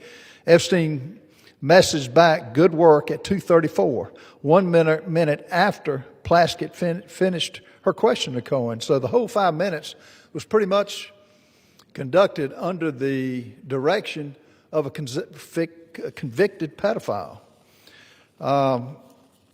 And this dialogue, Ms. Plaskett was reached by phone Thursday. Plaskett declined to answer questions about the text messages and directed all inquiries to congressional staff. Plaskett's chief of staff said Thursday she was not in a position to confirm or not whether the Congresswoman was texting with Mr. Epstein at the hearing. She did not respond to follow-up questions. Bottom line, these are facts. These are text messages. This wasn't smoke and mirrors. So it's interesting that they're taking that tact. But, Mr. Speaker, how much time do I have left? Gentleman has 6.5 minutes remaining. I reserve. Gentleman from South Carolina reserves. Gentleman from Maryland. I'm yielding 1 minute to the representative from New York, Ms. Clark. Gentlelady is recognized. Mr. Speaker, I rise today on behalf of the Congressional Black Caucus, the conscience of the Congress, in strong opposition to this resolution. This resolution is a blatantly partisan, shameless attack. As we sit here today, Donald Trump is still the single person in this country with the authority and the ability to deliver justice to survivors and truth to the American people by just releasing the files. So instead of answering why Donald Trump chooses every single day not to release the Epstein files, they're pointing fingers at this side of the aisle. Mr. Speaker, unlike the president, Congresswoman Stacey Plaskett has committed no crime, violated no rule, and broken no promises. There has been no investigation, no due process, no inquiry into whether the Congresswoman had any connection whatsoever to Epstein's despicable and disgusting criminal conduct. This resolution would have us remove a capable and hardworking member of one of the most serious working committees in this body on the basis of a conversation from more than 6 years ago, which broke no rules, and has no connection to any criminal activity. I urge my colleagues to vote no on this partisan resolution, this sham, and I yield back. Gentlewoman's time has expired. We reserve. Gentleman from Maryland reserves. Gentleman from South Carolina. Speaker, I reserve. Gentleman from South Carolina reserves. And we're prepared to close. It's closed. Yeah, I'm prepared to close. All right. Gentleman from South Carolina is prepared to close. Maryland is recognized. Mr. Speaker, thank you very much. I want to start by addressing the young people who appear to be in the audience this evening, because I'm afraid some of my arguments are lost on some of our colleagues across the aisle suffering from Trump derangement syndrome. It seems to have completely warped their minds today, and they're not thinking clearly about the Constitution or about the rule of law. But the young people here will recognize, if they read this resolution, immediately what's wrong with it, because it's replete with phrases like this, that this one incident that they're referring to raises serious questions about the judgment and the integrity and the fitness to serve. Well, I think that's absurd, but in any event, if you think it raises serious questions, presumably you would want the answers to those questions. But you don't get answers by rushing to judgment and turning the whole process upside down. This resolution starts by saying we censure her, we remove her from committee, and the very next component of it says we direct the Committee on Ethics to conduct an investigation. That is the opposite of due process, and I hope at least future generations will understand that's not how we hold people accountable, whether it's under criminal law, under civil law, or under an ethics process, which they purport to want to be launching here. Again, go back to the George Santos standard. The reason we voted against just hanging him out to dry and censuring him and expelling him is because the process hadn't happened yet. And Democrats and Republicans together did it, but they're thinking in solely partisan terms. Even Matt Gaetz, accused of having sex with a 17-year-old was never censured by the House of Representatives. Even with Speaker McCarthy and others condemning him for what he did, we did not censure him. Think about what you're doing to the precedents of this body by trying to attack Ms. Plaskett. And let me just close with a personal thought. I wasn't going to bring it up because I didn't want to embarrass her, but she was one of the 3 finest students I ever had in constitutional law. She was a straight A student in the early 1990s. She's a straight A student in the 21st century. I'm proud not only that she was my student, but that she's my friend and that she's my colleague, and you don't disgrace us in any way. You go to work every day for the people of Virgin Islands, and we're proud of you. With that, I'll yield back. Gentleman yields. Gentleman from South Carolina is recognized. Mr. Speaker, I find it interesting that the president is occupying the minds of my good friend on the left rent-free. And it's interesting they bring him up every time, and keep doing it. Keep doing it. This president's got a record that is second to none. And I hope our listeners in the audience can distinguish between just words and babbling on when they reject the facts of what's been presented. Texts don't lie. And they can offer all the excuses. And I do think Ms. Plaskett is a nice lady. She made a mistake here, a bad mistake. She took advice from a convicted pedophile that is indefensible in this discussion here today. Mr. Speaker, I've listened to my colleagues defend the indefensible. I've heard everything from this is old news to this is just politics. But not a single person has disputed the key fact. Written records in Epstein's own estate documents show Delegate Plaskett sought his input for an official hearing. This is the issue. That alone. Everything else is just noise. This chamber cannot overlook that a sitting member of Congress coordinated with a convicted sex offender to prepare questions for an official proceeding. Imagine telling the American people that that's acceptable. Imagine explaining to parents all across this country that Congress sees no problem with relying on the counsel of a predator of our innocent children. Some of my colleagues want to blur the edges, soften the facts, or bury this under procedural fog, noise as I call it. But sunlight is the best disinfectant, and accountability is not optional. This resolution is not excessive at all. It is appropriate. It is measured. It is necessary at this time. The question before us is very simple. Do we uphold a minimal standard for ethical conduct, or do we just shrug and say, well, maybe next time? Mr. Speaker, the public deserves better. The House deserves better. The American people deserve better. I urge adoption of this resolution, and I yield the balance of my time. Gentleman yields. Without objection, the previous question is ordered on the resolution. The question is on the adoption of the resolution. Those in favor say aye. Those opposed say no. In the opinion of the chair, the ayes have it. Yeah. Welcome to procedural democracy. For what purpose does the gentleman seek recognition? I request a recorded vote, and I challenge the Speaker's interpretation of the voice vote. Does the gentleman ask for the yeas and nays? I ask for the ayes and the nays. The yeas and nays are requested. Those favoring a vote by the yeas and nays will rise. A sufficient number having risen, the yeas and nays are ordered. Pursuant to Clause 8 of Rule 20, further proceedings on this question will be postponed.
Okay. For what purpose does the gentleman from Arkansas, Mr. Westerman, seek recognition?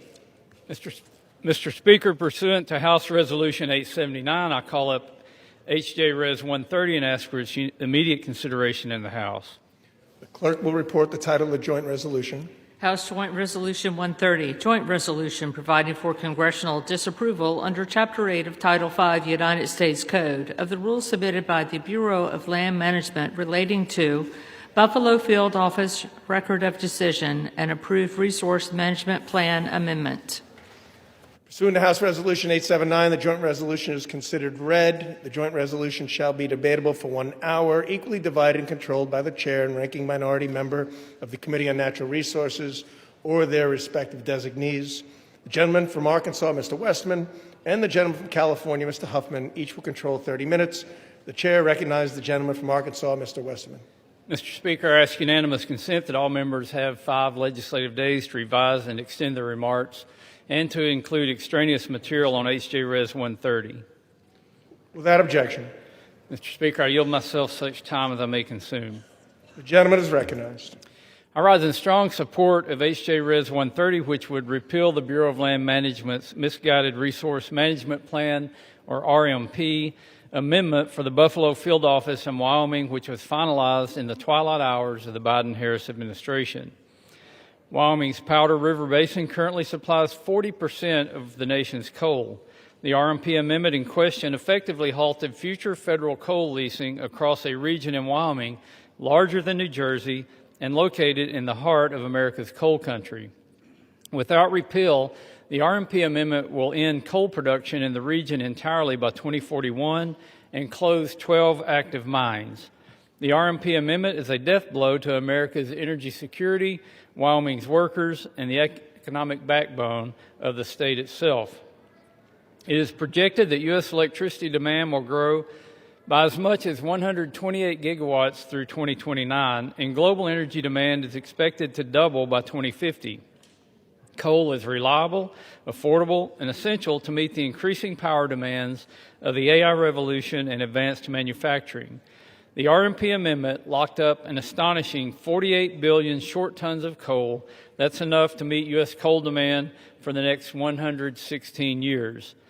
92% of Wyoming's coal is exported to other states, helping keep the lights on and utility prices affordable in distant places as far as Texas, Illinois, and my home state of Arkansas. Nationwide, residential electricity prices have increased by 13% since 2022, and overturning misguided policies like this RMP amendment will help make the cost of living more affordable for families across America. It's time to unleash our domestic resources to put this money back into the pockets of American families by repealing the Biden administration's anti-American energy policies. What's more, instead of working with the state, the Biden administration blatantly ignored local opposition at every stage of this process and rammed this RMP amendment through to appease environmental extremists. The Biden administration provided a limited opportunity for public comment or engagement on this RMP amendment. Wyoming's governor, unified congressional delegation, locally elected officials, tribes, and local communities all expressed strong opposition to this plan amendment. The previous administration ignored them all. According to local representatives, it is suspect and disturbing that such a dramatic change to the current land use plan would solicit such little engagement during the public comment period. Campbell and Johnson County commissioners who represent the local communities affected by this plan stated that whatever information they provided to the BLM in this process was, quote, ignored by the federal agency.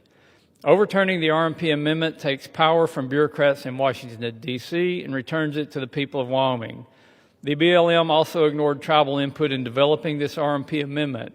The Navajo Transitional Energy Company, which is wholly owned by the Navajo Nation, provided detailed comments opposing this amendment that were all dismissed by the BLM. In a letter they submitted to the agency, they stated, quote, BLM consistently downplayed the reasonably foreseeable negative impacts of the mine's closures on the surrounding social justice communities, and it did not even consider the jobs lost in the downstream communities that rely on the Powder River Basin coal, end quote. Energy security is national security, and Wyoming's energy industry remains indispensable to ensuring America stays energy dominant. Wyoming's Powder River Basin, with its low-sulfur coal, produces the world's cleanest burning coal. We should be focused on exporting this abundant natural resource to our allies abroad, not burying this baseload power under layers of bureaucracy. By passing this CRA today, we're advancing President Trump's executive orders on unleashing American energy and reinvigorating America's coal industry. We're also restoring hundreds of millions of dollars in future revenue for Wyoming's K-12 public education system and protecting more than 4,000 high-paying jobs in rural Wyoming. In conjunction with the pro-energy policies included in the Working Families Tax Cut Law, this CRA also has the potential to generate more than $260 million for the federal treasury. This CRA helps the U.S. remain energy dominant and will lower prices for families, strengthen our economy, and boost real wages for hardworking men and women. I urge my colleagues to stand with Wyoming, stand with American workers, and stand for energy security by supporting this resolution. I reserve the balance of my time. Gentleman reserves. Gentleman from California is recognized. Thank you, Mr. Speaker. And let me wish Chairman Westerman a happy birthday. I do wish him a happy birthday, but even that goodwill does not change the fact that this is bad legislation. And so, unfortunately, Bruce, I'm going to have to rise in opposition to the bill while wishing you a happy birthday. We are, Mr.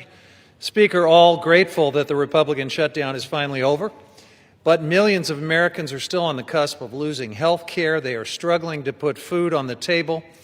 And after their 7-week paid vacation, I can't imagine anything more disconnected than for House Republicans to come back here and make their first priority not helping working families to make ends meet, but jamming through more favors for their billionaire buddies.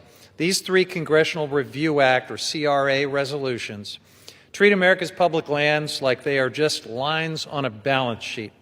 They silence public opinion. They ignore the fires and storms that are made worse by climate change, all of it to make fossil fuel extraction the #1 priority going forward for how we manage our public lands. Wildfire defense, public safety, recreation, conservation, all of these take a back seat now to maximizing corporate profits, even in our most fragile landscapes like America's Arctic. Americans want clean air, clean water, accessible public lands, not handouts to polluters. Overturning balanced, forward-looking BLM plans in Wyoming and Alaska is a colossal mistake. Across the federal land management agencies, plans like these are the foundation for responsible, sustainable management of our public lands. RMPs are the product of extensive public input, rigorous scientific reviews, meaningful tribal consultation, and balancing the activities on our public lands, from energy development to recreation, is what these plans do. They reflect the needs of communities, industries, ecosystems, and they outline a clear vision for the stewardship of millions of acres of public lands. Let's look at the Buffalo Field Office RMP targeted by this particular resolution. It was developed after a court found that the previous plan failed to address the public health and climate impacts of unfettered coal mining in the region. Importantly, the current RMP was also developed after robust tribal consultation and public input. So we're just going to throw that all away? I strongly oppose HRES 130, which would repeal the current balanced RMP for BLM's Buffalo Field Office in order to prop up the coal industry in Wyoming's Powder River Valley. The plan targeted by this resolution ended new coal leasing in the region because of its harm to the climate and public health and because of decreasing demand for coal. At the same time, the plan allowed existing mines to continue to operate through the end of their current leases. Rescinding this plan means locking us into unnecessary emissions and energy costs at a time when the planet and the American people cannot afford it, and it also puts us on a treadmill of litigation and uncertainty, sending us back, theoretically, to a plan that was already adjudicated to be illegal, or maybe waiting for a new plan to come forward from the Trump administration, and I guess hoping that a future court will decide that it's not substantially similar to the ones that have been thrown out with your CRA. This is something that my friends across the aisle simply haven't thought through. There is so much chaos and uncertainty when the sledgehammer of the CRA is used in this reckless manner. Now, House Republicans already passed and the administration implemented unprecedented giveaways to the coal industry through the One Big Beautiful Bill Act, including slashing the royalty rates for coal from 12% to 7.5%, and opening more than 13 million acres of public lands for coal leasing. But even with these handouts, it's not enough to reverse decades of market contraction in the coal industry. The coal industry is dying. What Republicans don't mention is that BLM's coal lease sales this year have either failed to reach market value, been indefinitely canceled, or received little to no bids. Rather than simply redoing this RMP through the well-established public process, which the Trump administration is already doing, House Republicans want to overturn it using the CRA, again, an extremely blunt instrument that will throw us into great uncertainty and litigation for sure. This choice would lock out the perspectives from previous tribal and public engagement and ban the agency from ever again issuing a substantially similar RMP, leaving land policy frozen in time, really more like frozen in some kind of a limbo. Incredible uncertainty and chaos. House Republicans want to permanently enshrine fossil fuel extraction as the top priority for millions of acres of public land across the country, no matter the cost. And they're picking winners and losers here, blocking affordable renewable energy projects, sacrificing our public lands in the process. I urge my colleagues to reject these reckless resolutions that would upend millions of acres of public land management and reject this entire familiar playbook from congressional Republicans, trying to deepen our dependence on dirty fossil fuels that pollute our air, contaminate our water, and harm the public health, while doing everything possible to slow, stop, or sabotage the development of affordable, renewable energy. Our constituents deserve a lot better than this. We deserve clean, affordable, and reliable energy. We deserve good-paying jobs and affordable health care. And we shouldn't sacrifice America's health, environment, and livelihoods in order to do it. This legislation and my friends across the aisle are on the wrong side of history, trying to prop up the dying coal industry. They're on the wrong side of public land management, and they're on the wrong side of the American people's pocketbooks as they face rising electricity costs. That's why I oppose this resolution and reserve the balance of my time. Gentleman reserves. Gentleman for Arkansas is recognized. Thank you, Mr. Speaker. And Mr. Speaker, I sincerely appreciate the birthday wishes from my friend across the aisle. That means a lot to me. If I had a birthday wish of my own, it would be to make energy more affordable for the American people, to help the good folks of Wyoming to have a livelihood, and to not only keep prices down, but keep good-paying jobs across this country that are in the energy industry. We know that we need more energy going forward. We need more electrons on the grid. We need a larger grid, and we need to all work together to do those things. But if this resource management plan amendment by the previous administration was balanced, I would hate to see a heavy-handed resource management plan amendment by the previous administration, because this took a sledgehammer to an established industry in the state of Wyoming. And I'm sure my distinguished colleague from the great state of Wyoming, Representative Hageman, who is the lead sponsor of this legislation, will go into detail what this would mean to Wyoming if this plan amendment stays in place. And I yield her 6 minutes. Thank you, Mr. Chairman. Mr. Speaker, I rise today in support of my legislation, House Joint Resolution 130, which utilizes the Congressional Disapproval Procedure under the Congressional Review Act, or CRA, to restore coal leasing in Wyoming's Powder River Basin. Many on the East Coast of America might be surprised to learn that the federal government owns massive amounts of the western states. In Wyoming, the federal government owns about half of our surface estate and 60% of the subsurface estate, or our minerals. In northeast Wyoming, the Bureau of Land Management's Buffalo Field Office owns and manages over 788,000 acres of land and 4.7 million acres of our mineral estate. Notably, this land encompasses Wyoming's share of the Powder River Basin, North America's largest coal deposit, responsible for the production of 40% of our nation's coal. Wyoming is the largest coal producer in the nation. We, in other words, are responsible for ensuring that you can turn on your lights and heat your home. The BLM manages its public lands pursuant to the Federal Land Policy Management Act, which is implemented pursuant to what we refer to as Resource Management Plans, or RMPs. These RMPs are designed to maximize resource values for the public. The BLM is required to comply with a multiple-use mandate, ensuring that these combination of uses meet current and future needs of the American people. In its waning days, the Biden administration issued an RMP amendment for the Buffalo Field Office, which pursued the no new leasing alternative, pulling 481,000 acres of America's largest coal reserves and resources offline, making 48 billion short tons of coal unavailable and ending leasing in the Powder River Basin. Such a decision cannot be considered a legitimate or legal RMP pursuant to FLPMA, and neither does it align with Congress's multiple-use mandate. The Biden RMP is instead very clearly a mineral withdrawal enacted by climate activists in direct violation of the law. The Biden administration's decision to terminate mining in Wyoming's PRB is not only irresponsible and harmful, but downright illegal, a mechanism used by the governing elite to inflict harm on every single citizen of this great country to further climate change lunacy.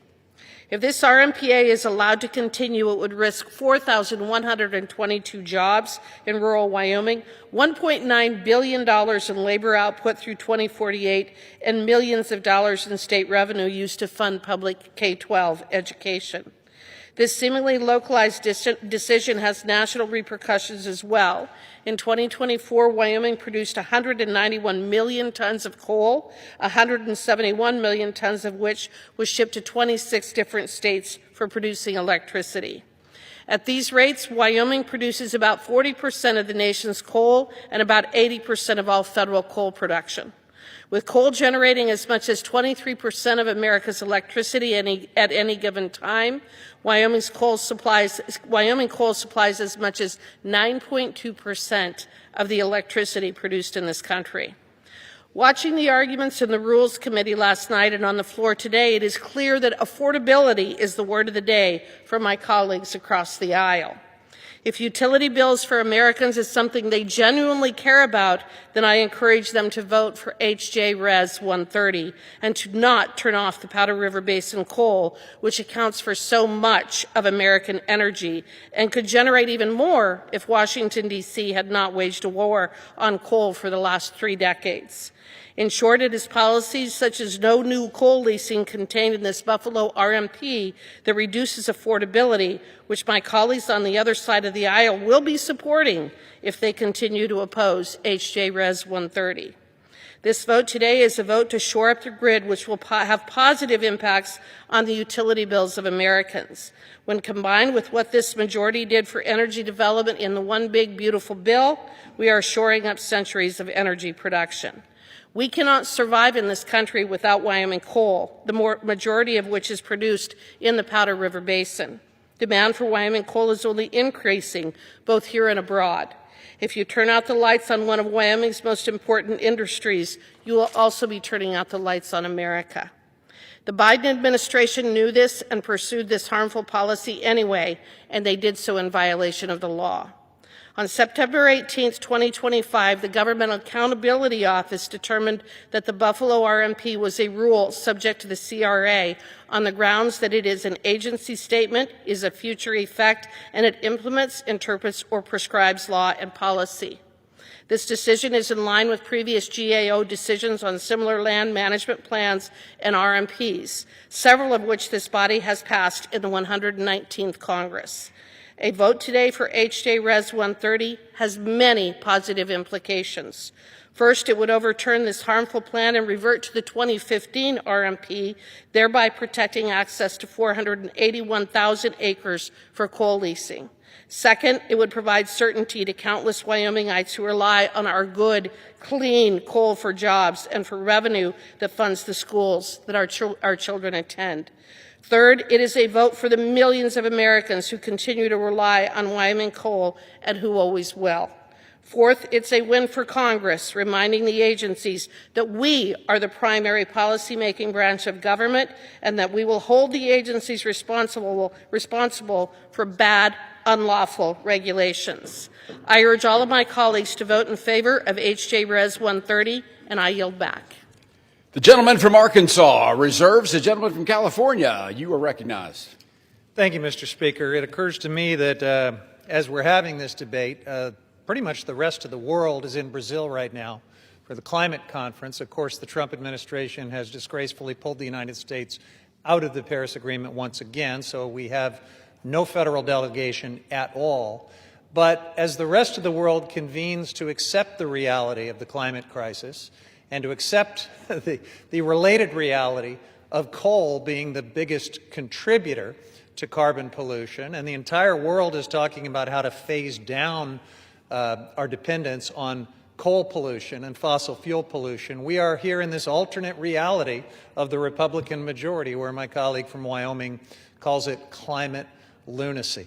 It's a sad, sad testament to, frankly, the disgraceful leadership of this Republican majority that propping up the coal industry with discounted royalties and massive subsidies and millions of acres of land giveaways, and now this misuse of the Congressional Review Act is the official policy of the Republican majority. It's just almost unthinkable, and yet that's where we are. With that, Mr. Speaker, I yield as much time as he may consume to the gentleman from New Mexico, Mr. Vasquez. Is recognized. Thank you, Ranking Member. Thank you, Mr. Speaker. Well, first, coming from New Mexico, let me tell you that I have gone through the RMP process firsthand in my own Las Cruces district, the Tri-County RMP. And those are long and painful processes. They take a lot of public input, a lot of painful meetings. Those plans are developed with the input from residents from all sides of the aisle that represent different parts of what is our public lands and that mandate to have multiple use lands. They are not meant just for one industry. They are meant for everybody that uses those public lands. And when I served on the U.S. Federal Committee to advise the Forest Service, and we got all these stakeholders together to implement the 2012 planning rule, it was the same deal. We did it deliberately. We did it with all stakeholders at the table. And so these RMPs are actually developed with public input from every community, not from one single stakeholder group. And that is the painful process that it takes to update these plans, many of them which haven't been updated since the 1980s. Now, it's important that we take into account the time, the effort of not just the agency staff and those folks who show up to those hard meetings and hear the public out, but the public who comes out in my district sometimes driving 30, 40, 50 miles just to attend one of those meetings so that they can eventually get to an RMP knowing that that will be the law of the land. And so today I rise in opposition to all the CRAs. But in particular, I want to talk about one very special place. In 2017, when the Arctic National Wildlife Refuge's coastal plain was first officially opened to drilling, supporters promised that the sale would raise significant revenue. Instead, only 3 bidders emerged. And the first mandated lease sale brought in less than 1% of the $2.2 billion that Congress was told to expect. Less than 1%. That burdened taxpayers with an additional $2 billion in national debt. Why? Well, because the Arctic is one of the most expensive places on Earth to drill. And investors and the oil industry know this. In fact, BP and Shell already abandoned their Arctic proposals, even paying to exit those leases. and financing has dried up completely, with nearly every major U.S. bank and 20 global insurance companies having publicly pledged not to finance Arctic drilling projects, yet here we are. The coastal plain is too remote, too costly, and too risky to make drilling financially feasible, especially when we already produce record oil and gas volumes elsewhere at a far lower cost to taxpayers, including in my district, the Permian Basin. And let's be clear, Arctic drilling will not lower gas prices. With no existing roads, pipelines, or infrastructure, any Arctic oil would take years to reach the market if it ever does. I know this myself because this is a picture from when I was in the Arctic. Now, this is also a question of what we value. The Arctic Refuge is the only national wildlife refuge that protects a complete Arctic ecosystem. It's called the crown jewel of our public lands, and that it's called that for a reason. And I saw why firsthand when I was there last summer. Now, this special place offers unmatched, truly wild fishing and hunting opportunities for all Americans. When you catch your first Arctic char in the Canning River on the coastal plain, it is a moment you will never forget as an American. And these lands have provided sustenance to the Gwich'in and the Inupiat peoples for millennia. The bottom line, setting the unique wildlife and recreation values of America's Arctic aside, using the CRA to overturn land management plans is bad policy, bad economics, and bad land management. And truly, it's a disrespect to the constituents who showed up to those meetings to create that RMP in the first place year over year over year. So by treating every resource management plan as a rule that is subject to the CRA, Congress is throwing the legal status of every oil and gas lease, every grazing permit, and recreational activity across the West into question. And I ask my Republican colleagues, why pursue the CRA process when this administration has already revised the plan in question? They've already opened up the coastal plain, so why do this? We should vote no, not to score a political point, but because this proposal simply doesn't make sense and won't work. Thank you. I yield back my time. Gentleman from California reserves the gentleman from Arkansas. Thank you, Mr. Speaker. You know, it's been mentioned that U.S. coal is dying. U.S. coal is being murdered. There's been an attack on it for many years, and some people will not stop until they see it gone, but it's to our own demise because we depend so much on the energy, not only from coal, but from natural gas. We need more nuclear power. We need more hydropower. We need all kinds of new power. And this isn't the time to be attacking our fuel sources. And you know, we'll have a debate on the Arctic slope and the coastal plain, but when we're talking about Wyoming, we're talking about coal, and we're talking about really the backbone of our electrical generating and distribution system. I yield 3 minutes to the gentleman from Minnesota, who's the subcommittee chairman on energy and minerals for the Natural Resources Committee, Mr. Stauber. Gentleman from Minnesota is recognized for 3 minutes. Thank you, Mr. Speaker. I rise today in strong support of this CRA resolution introduced by my good friend and colleague from Wyoming, Representative Hagman. This resolution overturns the Biden administration's actions to lock up public lands in Wyoming from responsible coal development, all part of the Democrat and President Biden's agenda, which was anywhere but America, any worker but American energy agenda. Last year, I had the opportunity to join Representative Hagman on a tour across the Powder River Basin, where we visited the coal mines and met the proud men and women who have been working there for generations. While I visited one of these mines, I met a union electrician, third-generation miner, who raised his hand and stated, "Please don't take our jobs away. I'm working here, and my son just got hired here." The passion he had for the industry and these jobs were incredible. He and now his children work in that coal mine. That gentleman told me his family story with a lump in his throat. Like generations before him, he and now his children had access to good-paying union jobs in the coal mine across the Powder River Basin. But thanks to the Biden administration's continued war on coal, his job and his livelihood was on the line, as the mine he worked in was set to run out of coal reserves in just a few short years.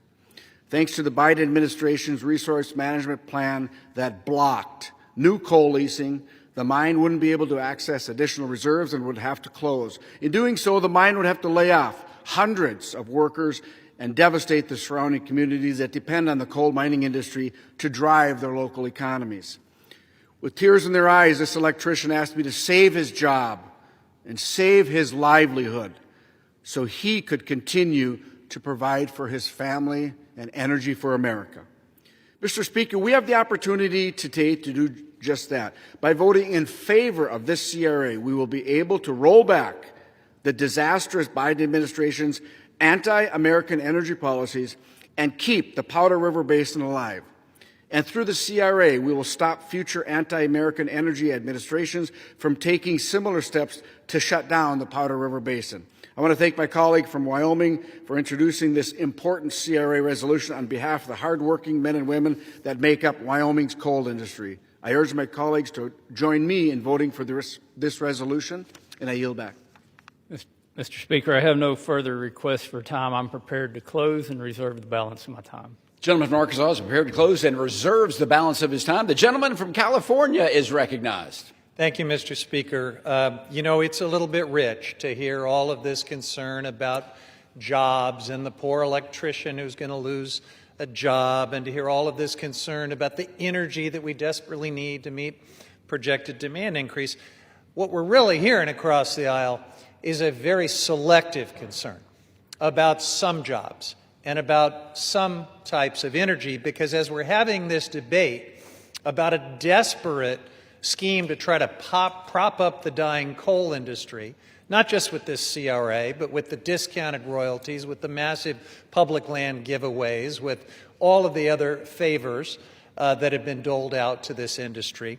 At the same time, the Trump administration is trying in every way it can to kill off the clean energy industry, which generates far more jobs than coal. Far more people stand to lose their jobs. Far more electricians, like the one my friend was just so concerned about a moment ago, stand to lose their jobs because of this war on clean energy that my friends across the aisle are just fine with.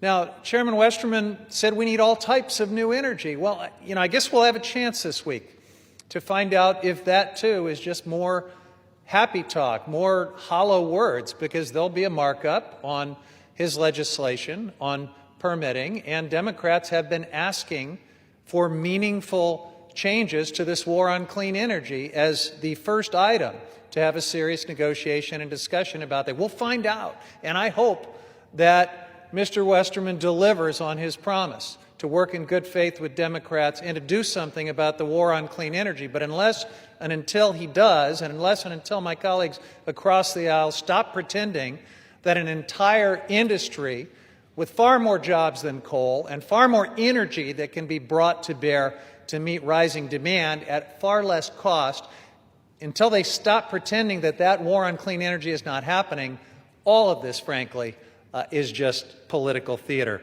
Now, Mr. Speaker, to the point about the so-called viability of coal, let's just zoom in on the coal industry in the Powder River Basin, the very place that would be impacted by this CRA. On October 6th, the Bureau of Land Management held a lease sale for 167 million tons of coal on public lands on the Montana side of this specific basin. The BLM received one bid that was valued each ton of coal at 1/10 of 1 penny. The administration rejected that bid and canceled the lease sale because that abysmal price did not meet the requirements of fair market value outlined in the Mineral Leasing Act. That's the reason that the BLM came together to finalize the Buffalo Field Office RMP amendment to address decreasing demand for coal, which is both the dirtiest and the most expensive form of energy. House Republicans would give away your public lands and waters to big coal for pennies, fractions of pennies. The coin that they are phasing out as practically worthless. It's about as valuable as the coal that they're trying to subsidize.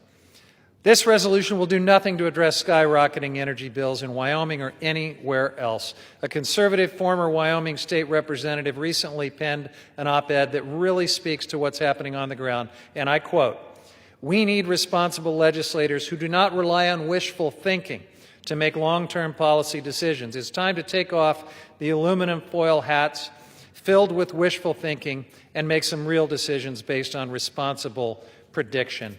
End quote. I reserve the balance of my time. The gentleman from California reserves. The gentleman from Arkansas.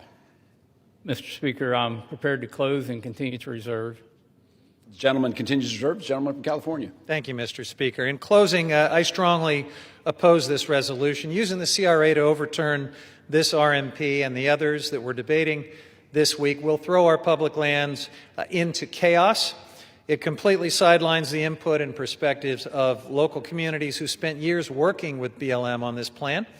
And it's another reckless attempt to prop up the fossil fuel industry and line the pockets of polluters, all at the expense of affordable energy and good-paying jobs. The Buffalo Field Office RMP allows existing coal leases to continue with reasonable safeguards to reduce emissions and protect land and water. Congress should not be overturning this plan with the sledgehammer of the CRA. I strongly urge my colleagues to vote no on the resolution, and to my Republican colleagues, I urge you to think twice about the consequences of this action and setting this chaotic precedent. I yield back. The gentleman from California yields. The gentleman from Arkansas. Thank you, Mr. Speaker. And since my colleague mentioned the SPEED Act, which we'll be marking up in committee on Thursday, even though it is not on the floor today, I'll put in a shameless plug for our bipartisan legislation that is not only tech neutral, but it's agnostic to the project type. It would definitely help us produce more energy in America, and it will also help us to build things in America again, something we desperately need to do.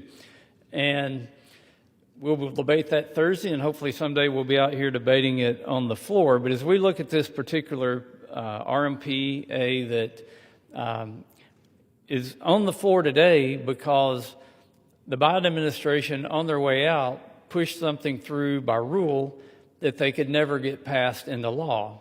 And a CRA, I remind you, is so that Congress can exert its legislative authority over an administrative agency or over an administration.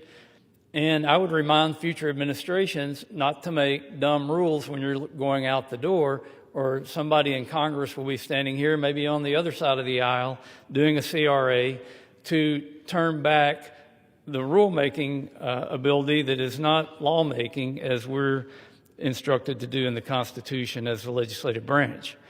But in response to the actual RMPA that we're talking about, the CRA on it today, now is the time to unleash American energy.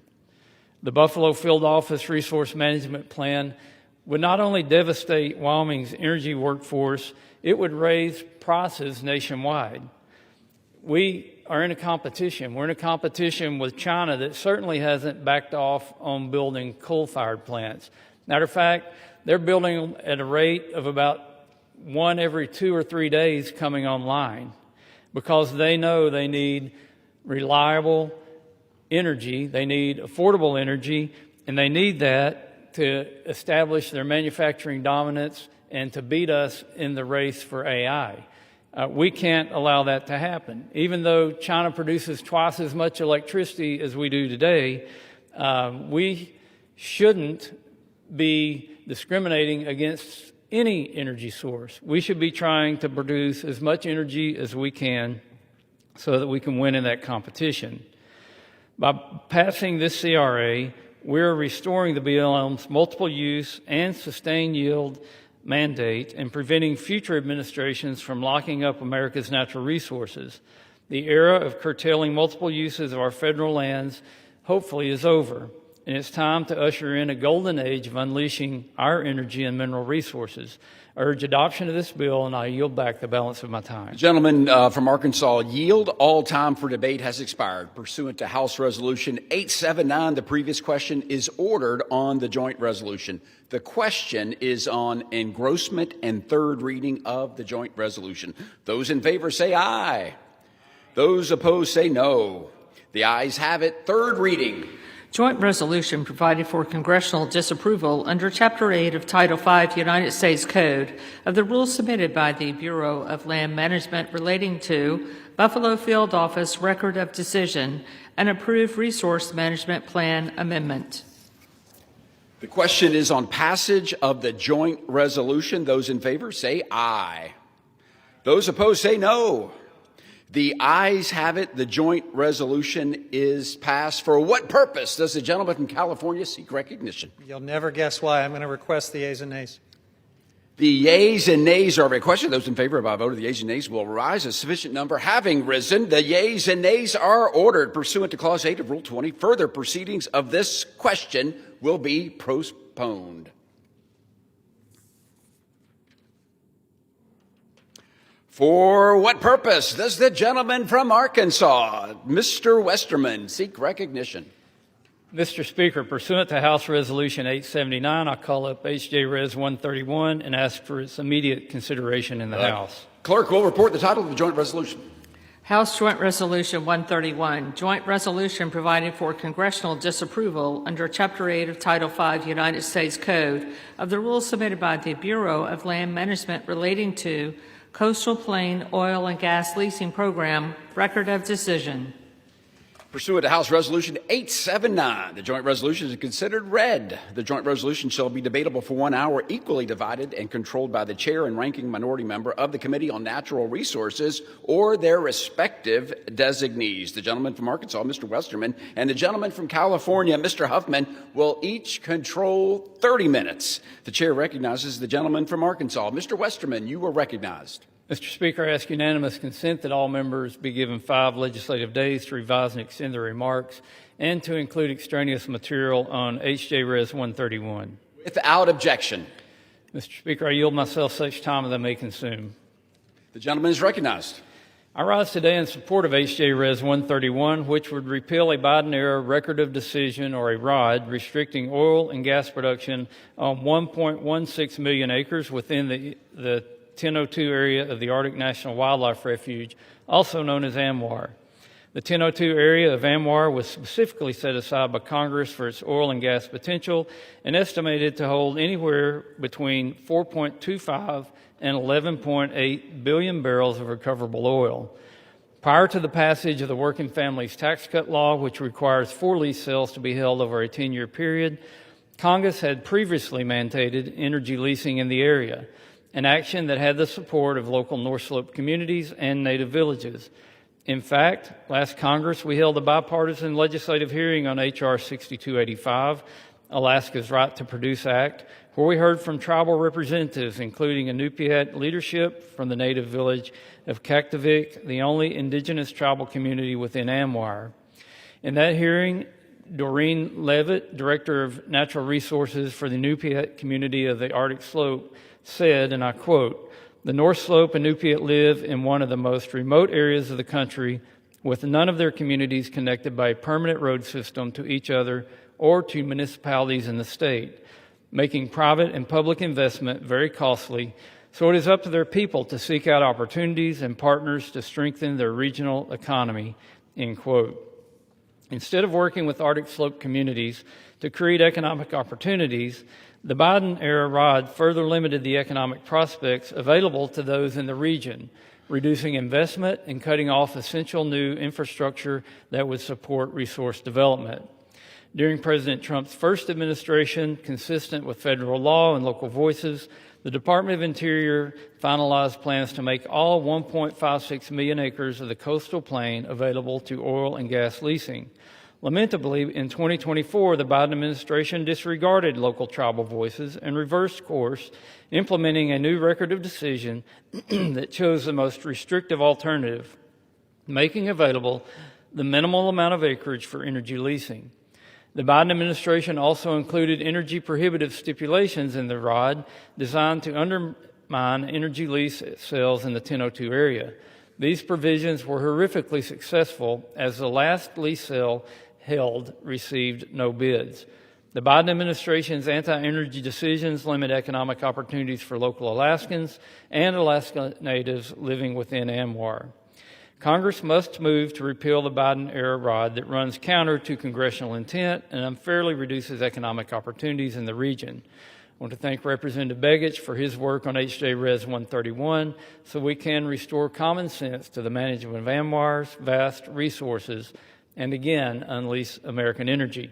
I urge my colleagues to support this legislation, and I reserve the balance of my time. Gentleman's mark is all reserves. The gentleman from California, you're recognized. Thank you, Mr. Speaker. I strongly oppose H.J. Res. 131. The Congressional Review Act resolution here would overturn BLM's Coastal Plain Oil and Gas Leasing Program record of decision. My Republican colleagues are once again pursuing policies that expand our nation's carbon pollution and expose our communities to future disasters. Not only would this legislation grant access to one of the most ecologically sensitive and, yes, incredibly difficult regions to drill, but it would reverse significant strides that Democrats have made to protect lands that tribal nations have occupied since time immemorial. This misguided bill would lock in oil and gas development in the Arctic National Wildlife Refuge, an area known to the Gwich'in people as the sacred place where life begins. The coastal plain is the heart of the porcupine caribou herd's calving grounds. It hosts nearly 200 migratory bird species annually, connecting the rest of the United States and also the world to this cradle of our natural heritage. Equally vital, the 9,000-strong Gwich'in Nation, whose subsistence and culture depend on the caribou herd, reside along the herd's migratory route, making any disruption not only a threat to biodiversity, but also an assault on indigenous livelihoods and traditions. Let me read to you a quote from the executive director of the Gwich'in Steering Committee, Kristen Moreland. She says, quote, "It is unthinkable that our congressional decision makers continue to push to exploit the coastal plain of the Arctic Refuge for oil and gas drilling." She continues, "We rely on the caribou, not only spiritually and culturally, but for our survival and subsistence. This action from D.C. is an insult to the Gwich'in people and ignores those realities," end quote. Sovereign Inupiat for Living Arctic also oppose this proposal. They said, and I quote, "Many Alaska Native communities are already facing negative health impacts from oil and gas development on their lands and are struggling to provide for their families due to impacts on the local fish and wildlife populations." Now, Mr. Speaker, these words remind us that the climate crisis is here, it is real, and it is exacerbated by this administration's relentless push towards fossil fuels. In the Arctic, temperatures are rising 4 times faster than the global average. And it is the indigenous communities in northern Alaska and in the refuge that are disproportionately feeling the devastating impacts of the climate crisis. Melting permafrost and changing species migration patterns are threatening food security, cultural traditions, and their ways of life. You'll hear my Republican colleagues argue that increased oil and gas development in the Arctic will be good for America's bottom line. That is patently false.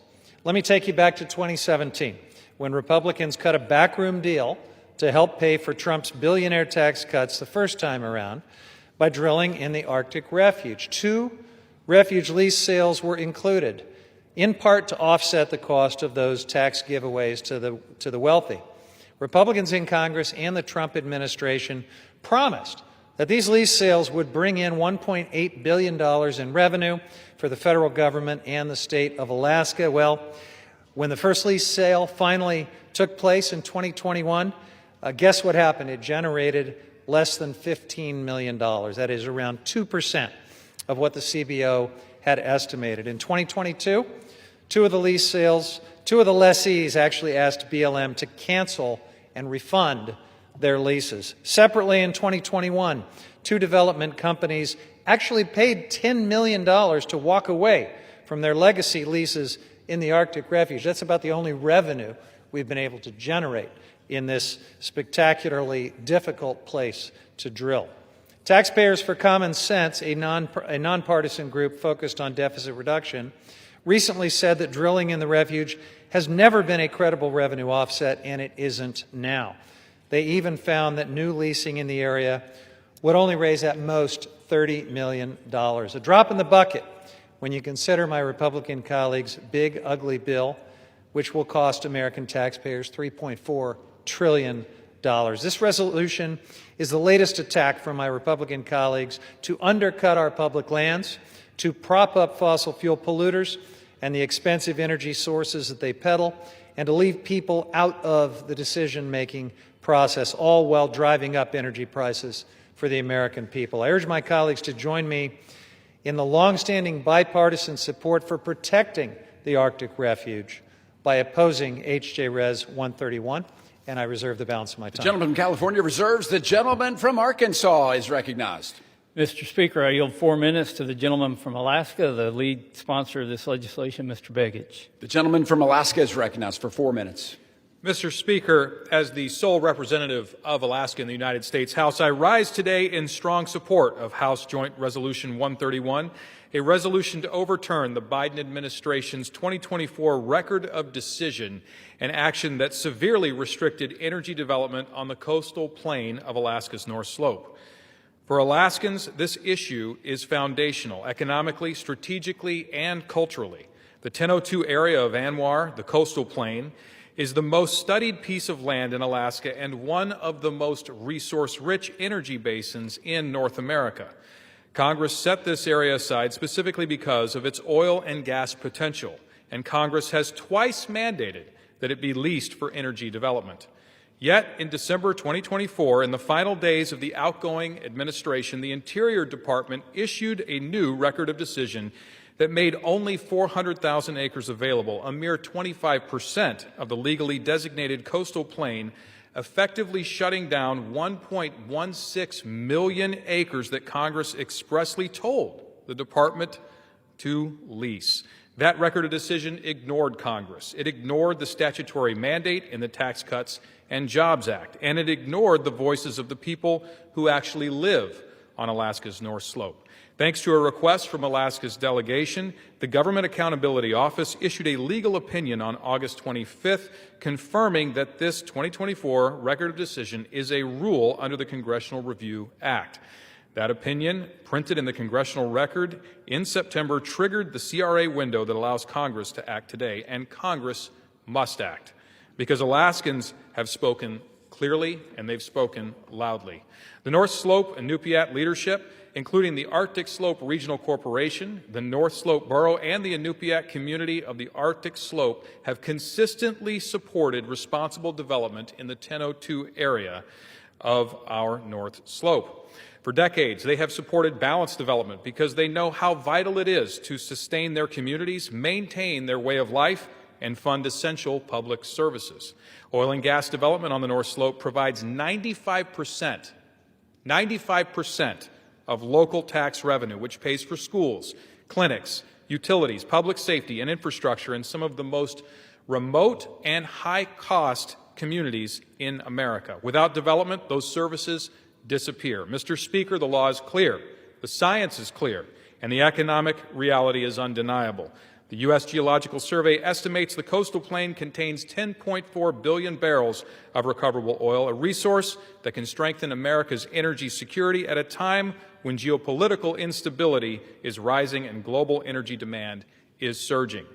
President Trump recognized this on day one, issuing Executive Order 14153, unleashing Alaska's extraordinary resource potential, directing the Secretary of the Interior to restore the lawful 2020 framework.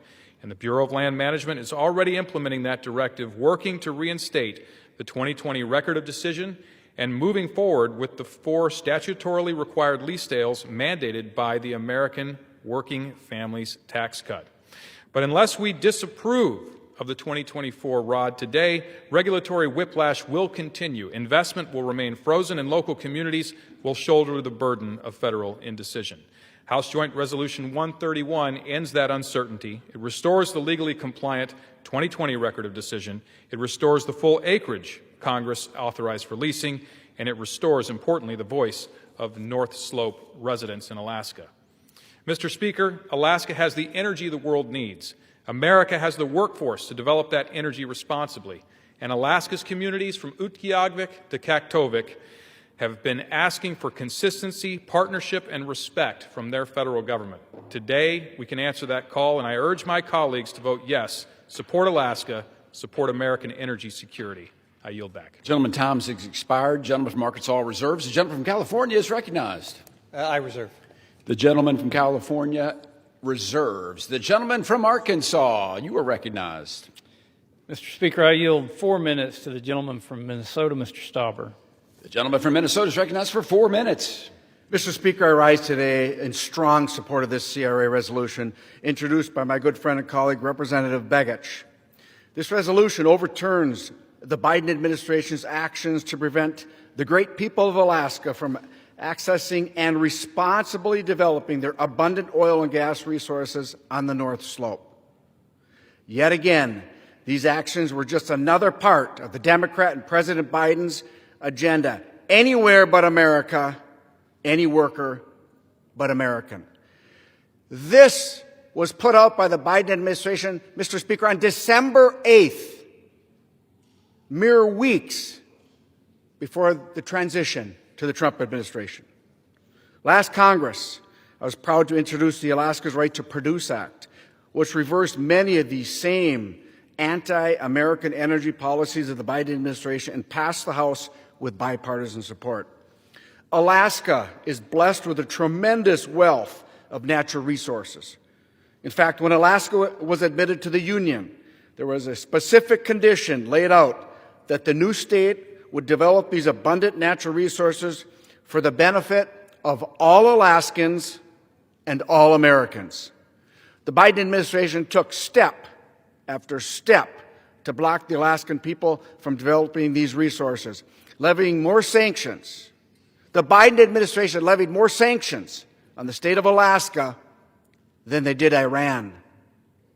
Congress time and time again has passed laws to encourage and even require oil and gas leasing and development in the 1002 area of ANWR. The Biden's administration record of decision runs completely counter to the laws that Congress has enacted. And they played games to discourage development, like only offering unfavorable acreage in their lease sale. These policies run counter to the wishes of the Alaska Natives across the North Slope of Alaska. I had the honor of leading a bipartisan delegation of my colleagues on the Natural Resources Committee to the North Slope last year to visit with these Alaska Natives and see the responsible oil and gas operations firsthand. These individuals depend on revenues from oil and gas development for their everyday lives. In fact, Alaska Natives who are enrolled shareholders of the Arctic Slope Regional Corporation collect nearly $30,000 a year thanks to responsible oil and gas development on the North Slope. And the Biden administration failed to properly consult with the people of the North Slope when they decided to lock up ANWR and the NPRA. Former Secretary of the Interior Deb Haaland refused request after request to meet and hear from them. And this was told to us in a meeting in the Natural Resources Committee. The CRA resolution will correct this by giving Alaska and the Alaska Natives of the North Slope the opportunity to responsibly develop 1002 area of ANWR, which was set aside by Congress for this direct purpose. Mr. Speaker, I want to thank my colleague for introducing this important CRA resolution on behalf of all Alaskans. And I urge my colleagues to join me in voting for this resolution, and I look forward to this passing this House, and I yield back. The gentleman from Arkansas reserves. The gentleman from California is recognized. I reserve. The gentleman from California reserves. The gentleman from Arkansas. Mr. Speaker, I have no further requests for time. I'm prepared to close and reserve the balance of my time. Gentleman is prepared to close and reserves the balance of his time. The gentleman from California. Thank you, Mr. Speaker. So in closing, I strongly oppose this resolution. It would open up ecologically sensitive, culturally important, and incredibly remote regions of the Arctic to oil and gas drilling. Drilling proponents have grossly overstated how much oil industry interest there is in drilling in the coastal plain of the Arctic Refuge. The Arctic is an extremely remote and harsh environment, requiring specialized equipment and infrastructure, making it one of the costliest places to drill in the entire world. There have been multiple lease sales held in the Arctic National Wildlife Refuge, which I want to emphasize is a wildlife refuge. And still, no legitimate oil and gas company currently holds a lease there. Even during President Trump's first term, no oil and gas company kept their leases. In fact, a recent report from Taxpayers for Common Sense outlined the lack of economic viability for any oil and gas development there, citing astronomically high costs in this remote region. So let me be clear. House Republicans' actions today will do absolutely nothing to lower your energy bills, but it will allow for the sell-off of some of our most special and sacred public lands. And that's why I oppose H.J. Res. 131 and all of the CRA resolutions on the floor today. I urge my colleagues to join me in voting no, and I yield the balance of my time. The gentleman from California has yielded. The gentleman from Arkansas is recognized. Mr. Speaker, I thank my colleagues for supporting this critical legislation and engaging this meaningful discussion. Before I close, I want to highlight another statement from Director Levitt, which he offered during a Resource Committee hearing last Congress. Mr. Stauber, in his testimony, talked about how the locals in the area just wished someone would listen to them. But Director Levitt said this, and I quote, "Had the administration acted according to the Indian Reorganization Act or its own orders, its leadership and staff would have made allowance for the fact that the Inupiat community of the Arctic Slope, or the ICAS, alongside many other North Slope tribes and entities like the native village of Kaktovik, Voice of the Arctic Inupiat, Arctic Slope Regional Corporation, and more, have a long history of supporting responsible resource development projects in ANWR. The Voice of the Arctic Inupiat, of which ICAS is a member, has a standing resolution supporting the responsible exploration and development of the 102 area of ANWR," end quote. H.J. Res. 131 responds to the wishes of the local people who call ANWR home and unleashes the region's bountiful natural resources for the benefit of U.S. energy security and the economic well-being of local communities. I again urge my colleagues to support this legislation, and I yield back the balance of my time. Gentleman from Arkansas yields back. All time for debate has expired pursuant to House Resolution 879. This previous question is ordered on the joint resolution. The question is on engrossment and third reading of the joint resolution. All those in favor, please signify by saying aye. Opposed, say no. The ayes have it. The clerk will proceed with third reading. Joint resolution providing for congressional disapproval under Chapter 8 of Title 5 United States Code of the rules submitted by the Bureau of Land Management relating to Coastal Plain Oil and Gas Leasing Program Record of Decision.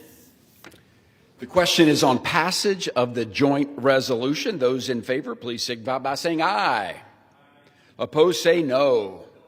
The ayes have it. The joint resolution is. What purpose does the gentleman from California seek recognition? Request the yeas and nays. The yeas and nays have been requested. Those favor a vote by yeas and nays will rise. A sufficient number having risen. The yeas and nays are ordered pursuant to Clause 8 of Rule 20. Further proceedings on this question will be postponed. For what purpose does the gentleman from Arkansas, Mr. Westerman, seek recognition? Mr. Speaker, pursuant to House Resolution 879, I call up S.J. Res. 80 and ask for its immediate consideration in the House. The clerk will report the title of the joint resolution. Senate Joint Resolution 80, Joint Resolution providing for congressional disapproval under Chapter 8 of Title 5 United States Code of the rules submitted by the Bureau of Land Management relating to National Petroleum Reserve in Alaska Integrated Activity Plan Record of Decision. Pursuant to House Resolution 879, the joint resolution is considered read. The joint resolution shall be debatable for 1 hour, equally divided and controlled by the chair and ranking minority member of the Committee on Natural Resources or their respective designees. The gentleman from Arkansas, Mr. Westerman, and the gentleman from California, Mr. Huffman, will each control 30 minutes. The chair now recognizes the gentleman from Arkansas, Mr. Westerman. Mr. Speaker, I ask unanimous consent that all members have 5 legislative days to revise and extend their remarks and to include extraneous material on S.J. Res. 80. Without objection. Mr. Speaker, I yield myself such time as I may consume. The gentleman is recognized. I rise today in support of S.J. Res. 80, which repeals the Biden administration's 2022 Integrated Activity Plan, or IAP, for the National Petroleum Reserve in Alaska, also known as the NPRA. Under the Naval Petroleum Reserves Production Act of 1976, the approximately 23 million acre NPRA was designated by Congress due to its vast energy resources. In 1980, Congress amended the act and directed the Secretary of the Interior to conduct, quote, an expeditious program of competitive leasing of oil and gas in the National Petroleum Reserve in Alaska, end quote. In 2020, in President Trump's first administration, the Bureau of Land Management released its IEP for the MPRA. The 2020 IEP listened to local voices and opened up access to over 18.5 million acres of the MPRA for oil and gas leasing. Over 13 million acres were made available for new infrastructure development. Nugaruk Harcherek, president of the Voice of the Arctic Inupiat, stated in a September 2023 Natural Resources Committee hearing that, quote, we also felt heard when BLM released an MPRA integrated activity plan in June 2020 that considered the interest of our communities, including future community infrastructure needs, end quote. The IEP outlining management activities for the natural resources throughout the MPRA was thoughtfully crafted by the first Trump administration, taking into account the voices of local indigenous tribal communities. Regrettably, in 2022, the Biden administration placed the 2020 IEP with a new one, reducing the available acreage for oil and gas leasing by 37% and reducing areas available to infrastructure by over 2.3 million acres. In November 2023, during another hearing on the matter, we heard from Commissioner John Boyle of the Alaska Department of Natural Resources, who expressed concerns about the Biden administration's MPRA rulemaking process. And again, I quote, the process to date has been confusingly deficient as the Bureau of Land Management has scheduled and canceled public meetings on short notice, avoided consultation obligations, and attempted to avoid procedural safeguards that are meant to keep rulemakings of enormous public cost and consequence from being hastily and arbitrarily implemented. Neither comprehensive environmental nor economic reviews have been completed for a proposal that will dramatically change environmental and economic management in what may be the largest federal petroleum asset in the country, end quote. In that same hearing, Mr. Harcherek shared, again, I quote, this decision coupled with further protections for MPRA will undoubtedly shrink the economic opportunities available to the North Slope. It virtually guarantees to set us back on our journey towards self-determination by requiring further reliance on the federal and state government to provide for the basic needs of the people on the North Slope, end quote. Ultimately, the Biden administration stymied energy production within the MPRA and failed to offer leases in a manner that would boost revenue and provide economic stability to the region and the state.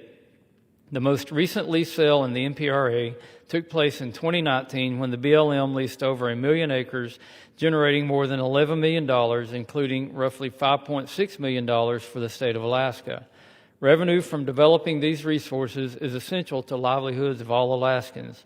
For example, in FY 2022, Alaskan oil and natural gas production, largely driven by the consequences of the pro-energy policies of the first Trump administration, generated $4.5 billion in state and local revenue and supported over 69,250 direct and indirect jobs. Alaska's role as a leader in unleashing American energy dominance will continue. In the Working Families Tax Cut Law, Congress highlighted the importance of the MPRA and required 5 lease sales to be held in the area over the next 10 years. To ensure our energy independence, we must unleash American energy and ensure access to our own resources here at home. This legislation is an important step in doing just that. I thank Representative Begich and Senator Sullivan for their work to bring SJ Res 80 to the House floor so we can nullify yet another misguided Biden-era action and take another step to put our nation's energy policy back on the right track. I reserve the balance of my time. The gentleman from Arkansas reserves. Gentleman from California, you're recognized. Thank you, Mr. Speaker. I oppose SJ Res 80, which would overturn the BLM's 2022 Integrated Activity Plan Record of Decision for the National Petroleum Reserve Alaska, more commonly referred to as NPRA. Now, the name National Petroleum Reserve is more than a little misleading. This is not some industrial sacrifice zone. It's not some untapped oil field just waiting to be developed. On the contrary, the NPRA is the largest contiguous unit of public lands in the United States. It spans 23 million acres, and this area of the Western Arctic is home to a diverse ecosystem where iconic species like wolves, polar bears, and caribou roam, beluga and bowhead whales shelter in its coastal waters. Millions of migratory birds rely on this intact landscape and critical waters and wetlands that are the NPRA. The legislation before us today would withdraw a smart and well thought out plan to balance conservation and development in the NPRA. The 2022 NPRA plan was developed over more than a decade of engagement with a variety of stakeholders, scientists, experts, indigenous communities, NGOs, and industry. It aimed to limit the disruption and ecological harm from existing oil and gas development while also designating special areas to protect habitat for the many species that call this amazing place home. I respect that there are a variety of views on how to manage our nation's public lands, but it won't be possible for future administrations to incorporate feedback and comments on proposed actions in the NPRA if Congress approves the resolution before us today. The CRA, as we've said several times in the course of this debate, is a blunt instrument. It would prevent BLM from ever issuing a substantially similar replacement. And so this path would strip local land managers of the ability to respond to on-the-ground changes and needs for the future of the NPRA. My friends across the aisle, you don't need to do this. There are already processes in place for administrations to propose new management decisions if you don't like this plan. And the Trump administration is doing just that already, pursuing updates to the land management plans that we've been debating here using these standard inclusive mechanisms that allow for public input. Interior Secretary Burgum withdrew conservation protections for the NPRA in July. And just last week, the Interior Department finalized a new rule that overturned the previous plan. The Congressional Review Act is simply the wrong tool to address any changes to management of these lands, and it's not even necessary. So why do my Republican colleagues need to take up our valuable floor time here debating a rule that their friends in the administration have already rescinded? They just returned from a 53-day taxpayer-funded vacation, canceled 5 weeks of votes, and still have a long to-do list before the end of the year. That list, I hope, includes figuring out how to avoid another government shutdown in January.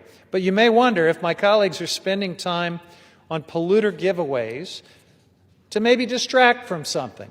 Maybe something like the fact that President Trump has been mentioned more than 1,000 times in the Epstein emails. President Trump and House Republicans continue to push their drill baby drill agenda, even though it makes no sense for people, for the planet, or for our pocketbooks. I urge my colleagues to vote no on this distraction, this H.J. Res. 80, and I reserve the balance of my time. The gentleman from California reserves. The gentleman from Arkansas is recognized. Mr. Speaker, I would just like to point out that while the current administration did recently rescind the 2024 rule this month, passage of a CRA is still necessary to prevent a future administration from, again, weaponizing IEPs similar to this one that ignore congressional intent. And by replacing the 2022 IEP, BLM wouldn't be left in limbo. They would revert back to the initial IEP finalized under the first Trump administration, which did take into account Native tribal voices and is consistent with the requirements included in the Tax Cut and Jobs Act. With that, I yield 5 minutes to the gentleman from Alaska, the lead sponsor of the House companion to this legislation, Mr. Begich. The gentleman from Alaska is recognized for 5 minutes. Mr. Speaker, I rise today in strong support of Senate Joint Resolution 80, legislation to disapprove the Bureau of Land Management's 2022 Integrated Activity Plan for the National Petroleum Reserve in Alaska. Let me be very clear. This is not an abstract policy debate for the people of Alaska. This is about whether the federal government will honor both the law and its commitments to the people who call Alaska home, and whether America will choose energy independence over energy uncertainty. The National Petroleum Reserve in Alaska, an area the size of Indiana, was set aside more than a century ago to ensure the United States had a strategic domestic energy supply, Congress reaffirmed that purpose in the Naval Petroleum Reserves Production Act, directing the Secretary of the Interior to conduct a, quote, expeditious program of competitive leasing in the NPRA. But the 2022 Integrated Activity Plan, issued in the final stretch of the last administration, turned that congressional mandate on its head. It shut the door on 48% of the reserve, reducing available acreage from 18.6 million acres to just 11.8 million acres, and restricted infrastructure corridors across millions more. In effect, the plan attempted to create a wilderness area in a petroleum reserve, and it did so without listening to the people who actually live there. Alaska is asking us to act. The Inupiat people who live in the area have spoken, and they could not have been clearer.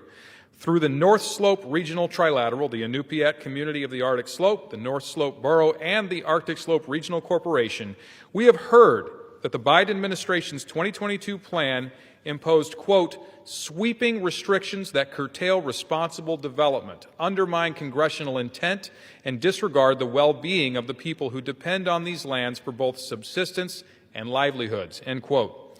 These communities are located in an area nearly the size of Minnesota with no highway connections, extreme transportation costs, and a cost of living among the highest in the nation. Oil and gas development funds their schools, their public safety, their utilities, their clinics, basic services that most Americans assume their local government can provide. But on the North Slope, that stability exists because responsible development exists, and we have a duty to ensure that it continues. Alaska's business community stands with them. The Alaska Support Industry Alliance, representing 547 companies and 35,000 Alaskan workers, warned that the 2022 plan jeopardizes the jobs and investment their families depend on. National organizations from the National Federation of Independent Businesses to the American Exploration and Production Council to the American Petroleum Institute have also voiced their support for reversing this restrictive rule. And the administration itself has made clear that restoring access to the NPRA is a priority. President Trump's Executive Order 14153, Unleashing Alaska's Extraordinary Resource Potential, directs the Secretary of the Interior to review and rescind the 2022 decision and reestablish a balanced framework consistent with the 2020 plan. This statement of administration policy strongly supports this resolution. Mr. Speaker, Alaska is ready to power America. We are ready to help lower energy costs for families and small businesses. We are ready to strengthen national security by reducing our reliance on foreign nations. And the people who live in Alaska's far north, the people whose ancestors have called the region home for 10,000 years, are asking us to restore the balanced, lawful management framework that they helped shape. Senate Joint Resolution 80 does exactly that. It restores congressional intent. It restores certainty for Alaska's communities. It restores America's strategic energy reserve. I urge my colleagues to join me in supporting Senate Joint Resolution 80, to stand with Alaska, to stand with energy workers, with the Inupiat people of the North Slope, and with an American future grounded in abundant, affordable, secure energy. And with that, I yield back. The gentleman from Arkansas. Mr. Speaker, I ask unanimous consent to submit a letter for the record from the Inupiat community of the Arctic Slope, ICAS, the North Slope Borough, and the Arctic Slope Regional Corporation, ASRC, that specifically states BLM failed to engage in meaningful government-to-government consultation with ASRC, the borough, and ICAS. This omission contradicts federal consultation requirements and disregards the voices of the very communities most affected. Our leadership has consistently raised concerns about this process and its outcome, yet those concerns were ignored. Without objection, the gentleman from California, the gentleman reserves, gentleman from Arkansas reserve, gentleman from California. Thank you, Mr. Speaker. So again, the plan that this resolution targets for disapproval is not in place. It has been rescinded by the Trump administration. If ever there's a case for a misapplication of the CRA, it would be this right here.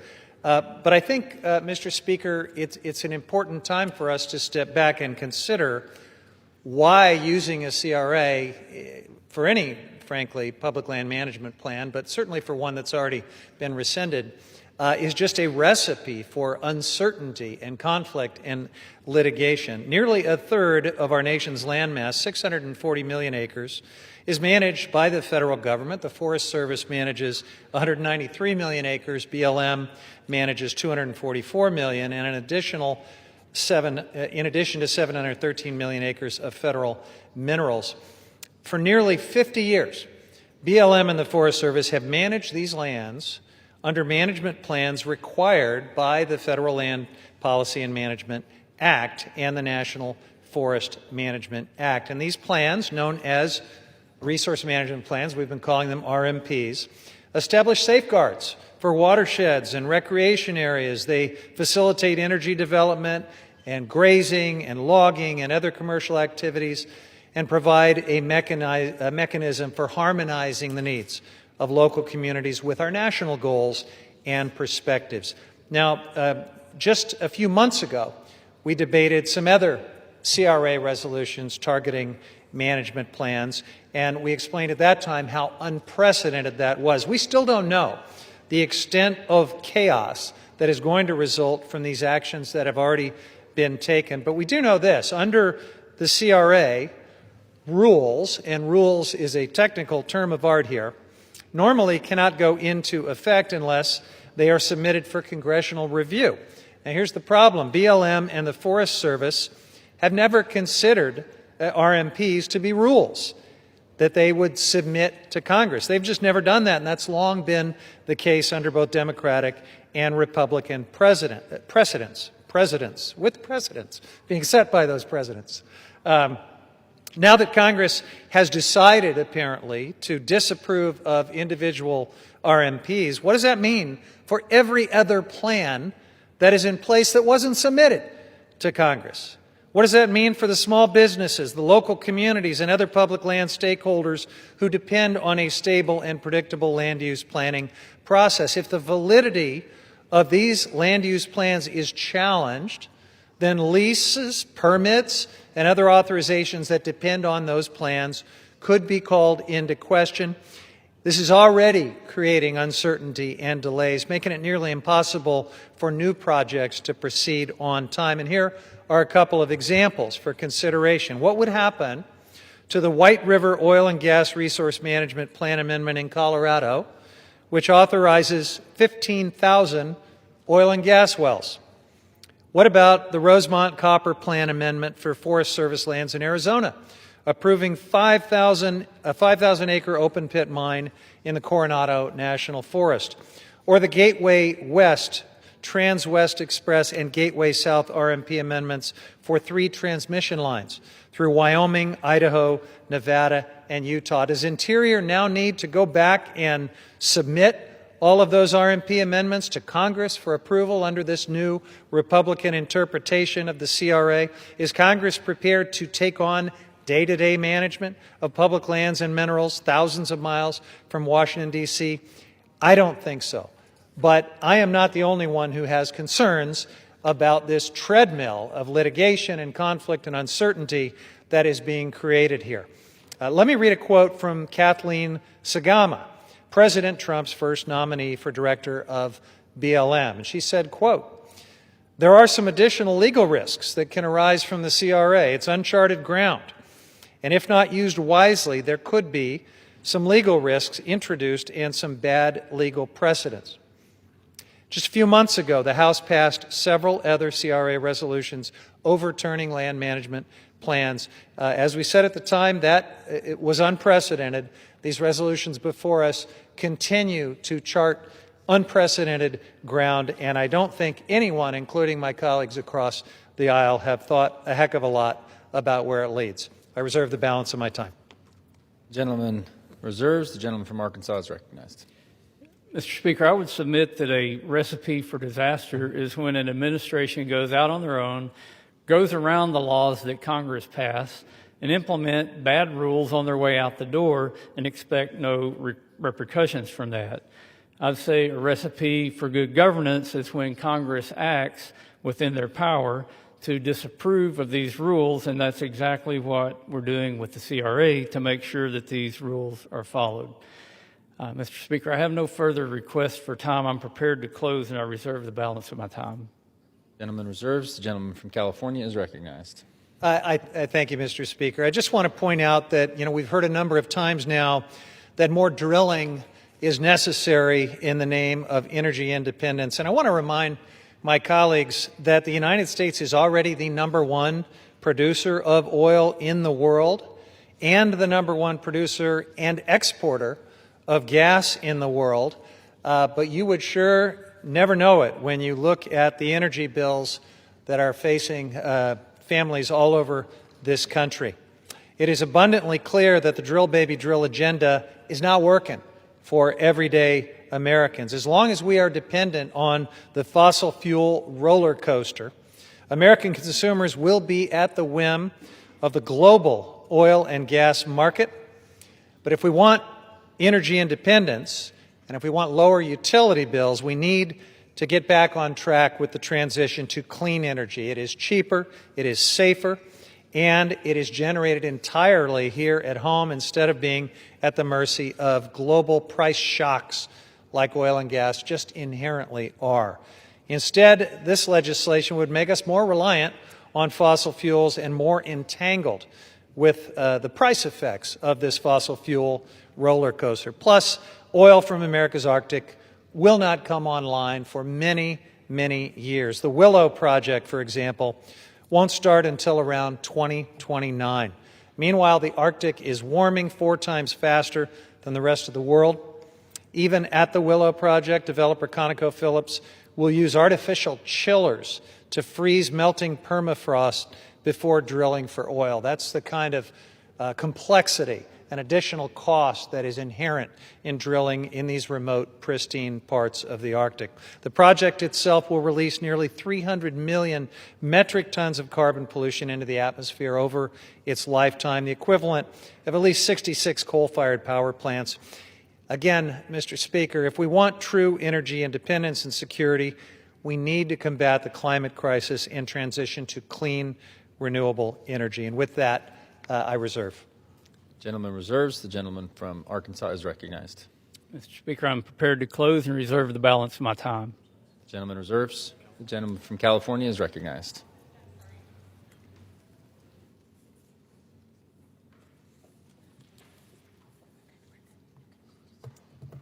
Yeah, Mr. Speaker, if you could bear with me for one moment. Yes. Here it is. This is just excellent staff work, Mr. Speaker. In closing, I strongly oppose this resolution. The 3 Congressional Review Act resolutions that we've been considering here today are going to strip local land managers of the ability to respond to future challenges and changes and needs in the Arctic National Wildlife Refuge, the NPRA, and the Powder River Basin. If these reckless resolutions pass, these places will be locked into outdated plans that fail to account for changes in community needs, industry needs, and, yes, climate-driven impacts. And these CRA resolutions are completely unnecessary because the Trump administration has already acted on their own to replace these plans. Even oil and gas industry experts across the political spectrum agree that the use of the CRA on land use plans creates regulatory and legal ambiguity. In fact, Kathleen Sagama, as I just told you, former President Trump's former nominee to lead the BLM, recently said, it's a quote worth repeating, there could be some legal risks introduced and bad legal precedent, unquote, when using CRAs in this manner. Yet apparently my friends across the aisle are just going to do it anyway. Now, Sagama led the Western Energy Alliance, an oil and gas industry trade association. She testified before the House Natural Resource Majority many times. This misuse of the CRA will create regulatory chaos for everyone, including the industry. So I ask my colleagues across the aisle, why pursue it?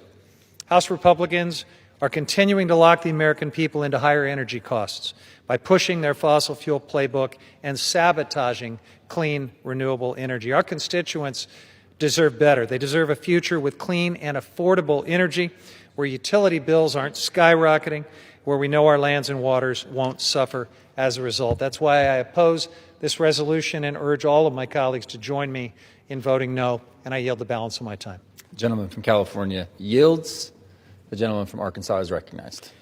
Mr. Speaker, it's been stated that gas and energy prices won't be reduced by passing this CRA, and I contend that they will, because overturning these rules would incentivize much-needed investment throughout the state or the entire North Slope. The regional impacts of increased energy production in Alaska cannot be overstated. Refineries in the region, including California and Washington, are equipped to handle Alaskan oil, and the refinery in Kenai produces most of the state of Alaska's gasoline. The North Pole refinery provides jet fuel for our military, amongst other aviation fuels. Two other refineries located in Valdez and near Fairbanks also produce diesel and heating fuels. And let me point out that 3 out of 10 state households in Alaska rely on fuel oil, kerosene, or propane for home heating. Now, you may ask, why would they rely on these fuels that are traditionally more expensive when Alaska has trillions of cubic feet of natural gas? That's because that natural gas is on the North Slope, and even in the city of Anchorage, they're running out of natural gas because they can't move the gas from the North Slope, they can't develop infrastructure, and not only can they not meet their own needs with that gas, they certainly can't export it to our allies. As many have shared, the MPRA is essential to unleashing American energy dominance and sustaining economies throughout Alaska.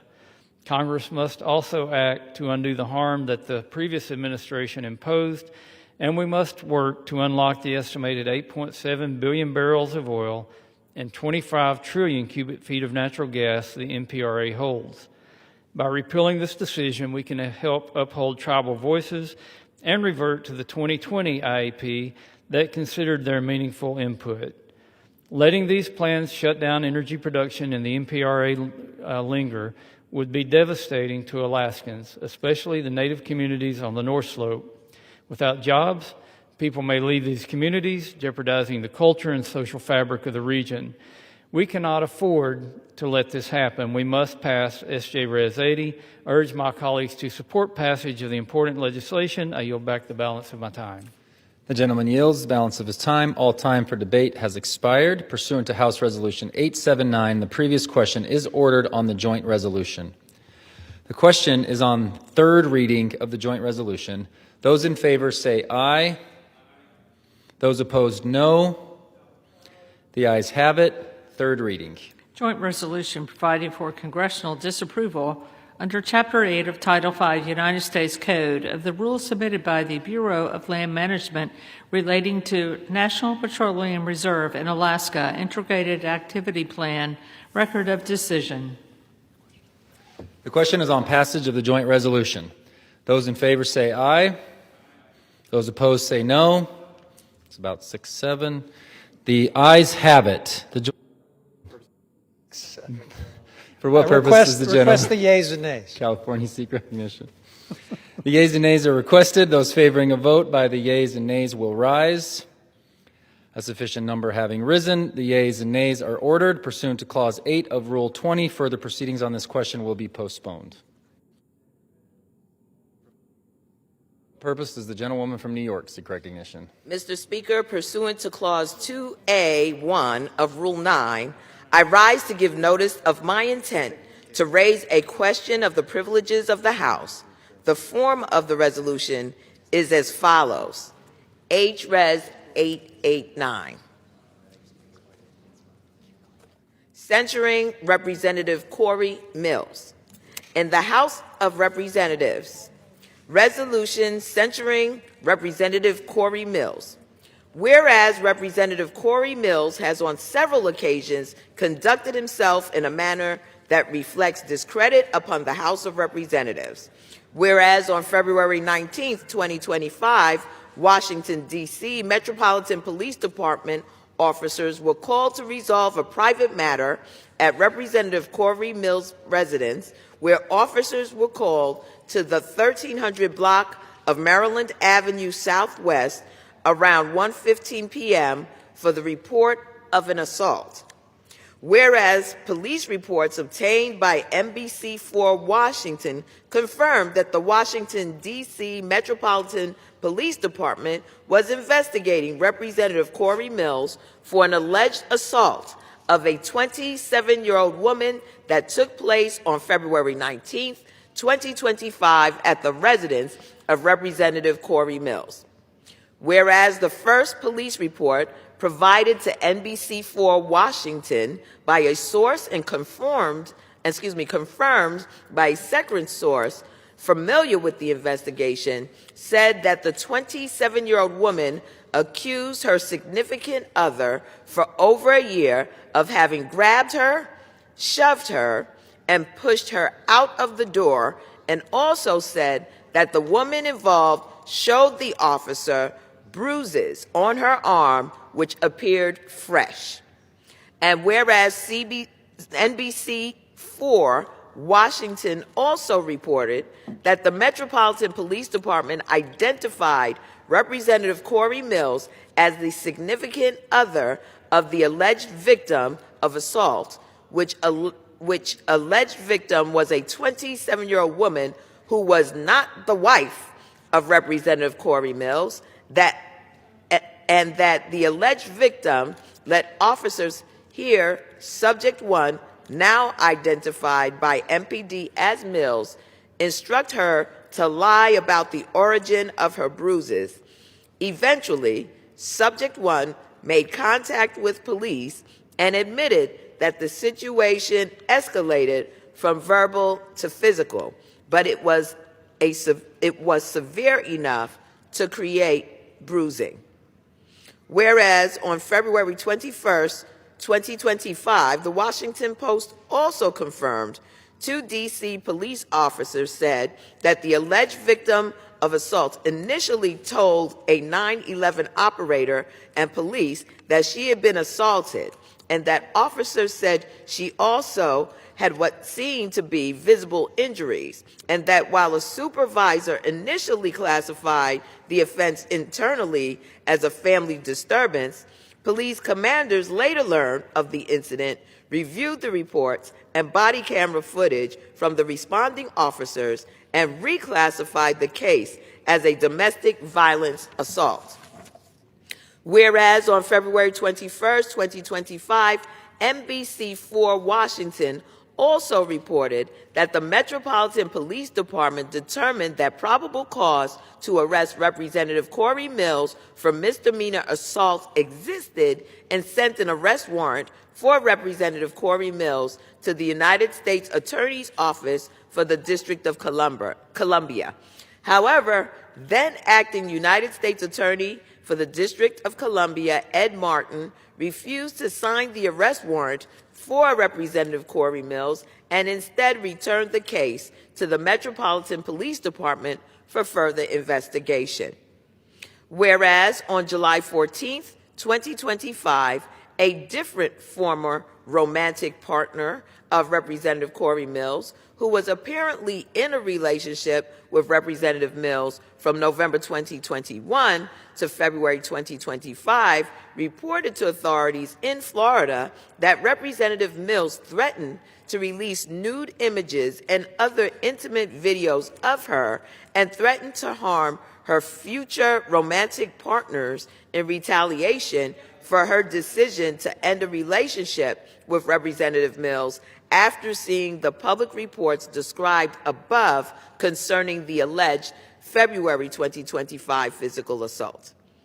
Whereas on October 14, 2025, the Circuit Court of the 3rd Judicial Circuit in Columbia County, Florida, issued a final judgment of injunction for protection against dating violence against Representative Corey Mills, based on a finding that his former romantic partner was a victim of dating violence or had reasonable cause to believe she was in imminent danger of becoming a victim of an act of dating violence.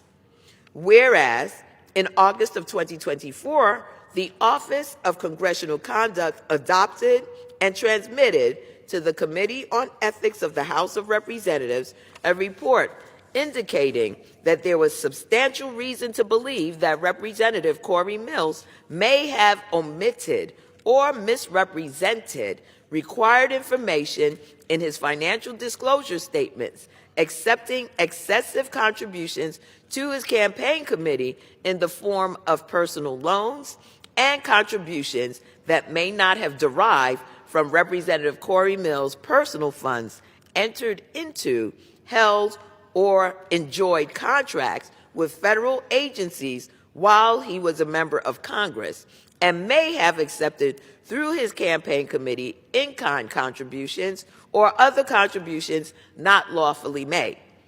Whereas individuals who served with Representative Corey Mills have called into question the veracity of the account of events which formed the basis of a recommendation that Representative Corey Mills receive an award of a Bronze Star bestowed in 2021 for his service under enemy fire in Iraq in 2003.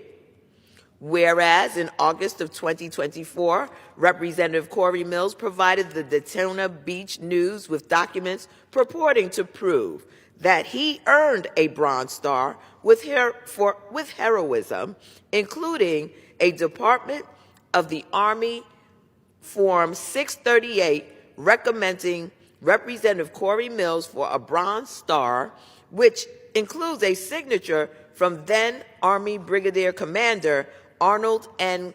Gordon Bray. However, retired Brigadier General Bray told the Daytona Beach News Journal in August of 2024 that he did not sign a Bronze Star recommendation for Representative Corey Mills.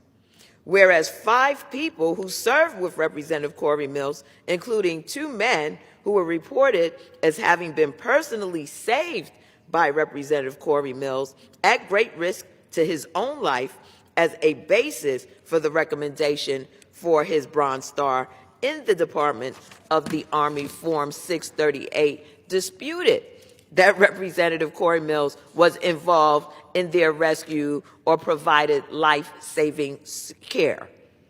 Whereas one private first class cited as having been involved in one of the listed achievements on Representative Corey Mills' Army Form 638, recommending him for a Bronze Star, denied that Representative Corey Mills provided him any aid, and also denied that his injuries were life-threatening.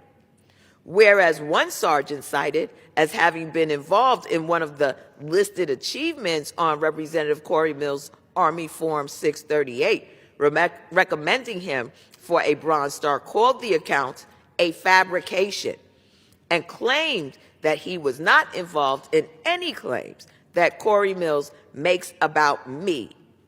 And whereas despite the numerous available contradictions of the accounts forming the basis of the recommendation for his Bronze Star, Representative Corey Mills described the legitimate factual disputes raised by individuals he purportedly served with and rescued as, quote, slander and defamation, end quote, in a statement at the Daytona Beach News Journal. Now, therefore, be it resolved that Representative Corey Mills be censured.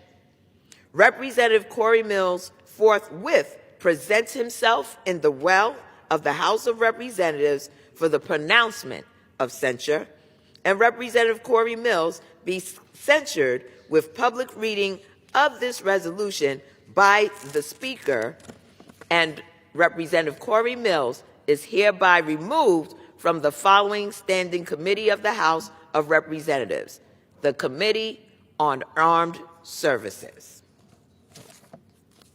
Under Rule 9, a resolution offered from the floor by a member other than the majority leader or the minority leader as a question of the privileges of the House has immediate precedent only at a time designated by the chair within 2 legislative days after the resolution is properly noticed. Pending that designation, the form of the resolution noticed by the gentlewoman from New York will appear in the record at this point. The chair will not at this time determine whether the resolution constitutes a question of privilege. That determination will be made at the time designated for consideration of the resolution. Pursuant to Clause 12A of Rule 1, the chair declares the House in recess subject to the call of the chair.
The House will be in order. For what purpose does the gentleman from Arizona rise?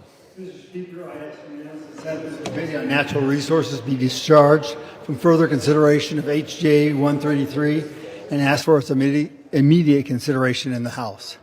The clerk will report the joint resolution.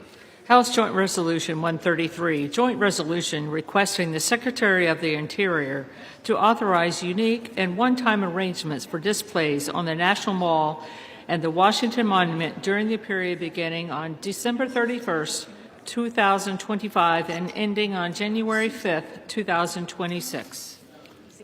Is there objection to the consideration of the joint resolution? Hearing none, without objection, the joint resolution is read a third time and passed, and the motion to reconsider is laid on the table. Proceedings will resume on questions previously postponed. Votes will be taken in the following order. Passage of the House Joint Resolution 130. Passage of the House Joint Resolution 131. Passage of the Senate Joint Resolution 80. And adoption of the House Resolution 888. The first electronic vote will be conducted as a 15-minute vote pursuant to Clause 9 of Rule 20. Remaining electronic votes will be conducted as 5-minute votes. Pursuant to Clause 8 of Rule 20, the unfinished business is the vote on passage of H.J. Res. 130, on which the yeas and nays are ordered. The clerk will report the title of the joint resolution. House Joint Resolution 130, joint resolution providing for congressional disapproval under Chapter 8 of Title 5 United States Code of the rules submitted by the Bureau of Land Management relating to Buffalo Field Office Record of Decision and approved Resource Management Plan amendments. The question is on the passage of the joint resolution. Members will record their votes by electronic device. Members, this is a 15-minute vote.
On this vote, the yeas are 213.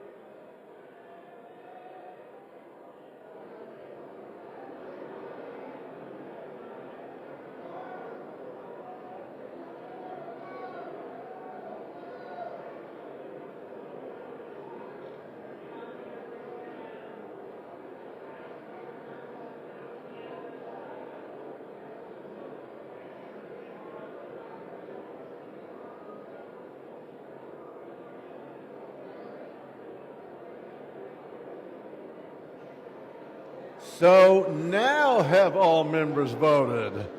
Does any member wish to change a vote? On this vote, the yeas are 214, the nays are 212. The joint resolution is passed without objection. The motion to reconsider is laid on the table. Pursuant to Clause 8 of Rule 20, the unfinished business is the vote on passage of House Joint Resolution 131, on which the yeas and nays are ordered. The clerk shall report the title of the joint resolution. House Joint Resolution 131, joint resolution providing for congressional disapproval under Chapter 8 of Title 5 United States Code of the rules submitted by the Bureau of Land Management relating to Coastal Plain Oil and Gas Leasing Program, record of decision. The question is on the passage of the joint resolution. Members will record their votes by electronic device. Members, this shall be a 5-minute vote.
On this vote, the yeas are 217, the nays are 209. The joint resolution is passed. Without objection, the motion to reconsider is laid on the table. Pursuant to Clause 8 of Rule 20, the unfinished business is a vote on passage of Senate Joint Resolution 80, on which the yeas and nays are ordered. The clerk shall report the title of the joint resolution. Senate Joint Resolution 80, joint resolution providing for congressional disapproval under Chapter 8 of Title 5 United States Code of the rules submitted by the Bureau of Land Management relating to National Petroleum Reserve in Alaska Integrated Activity Plan Record of Decision. The question is on the passage of the joint resolution. Members shall record their votes by electronic device. Once again, members, this is a 5-minute vote.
On this vote, the yeas are 216 and the nays are 209. The joint resolution is passed without objection. The motion reconsidered is laid on the table.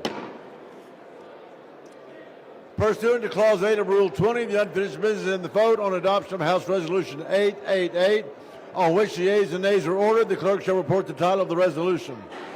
House Resolution 888, resolution censuring and condemning Delegate Stacey Plaskett and removing her from the House Permanent Select Committee on Intelligence for conduct that reflects discreditably on the House of Representatives for colluding with convicted felony sex offender Jeffrey Epstein during a congressional hearing. The question is on adoption of the resolution. Members will record their votes by electronic device. This is a 5-minute vote.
On this vote, the yeas are 200.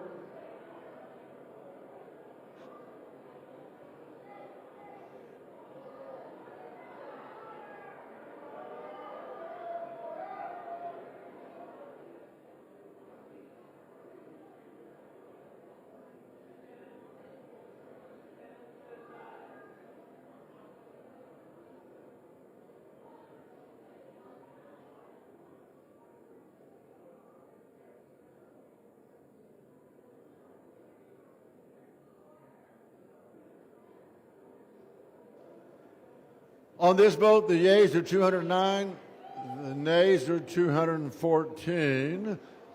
3 voting present.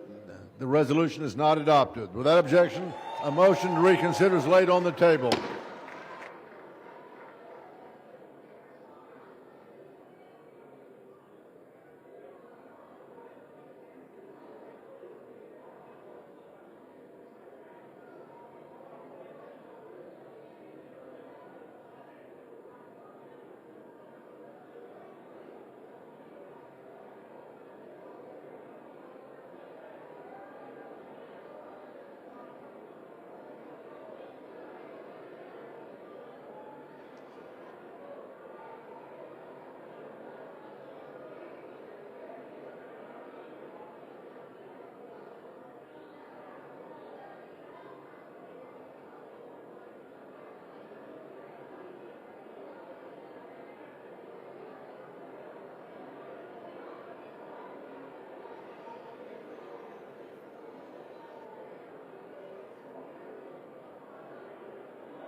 The House will be in order.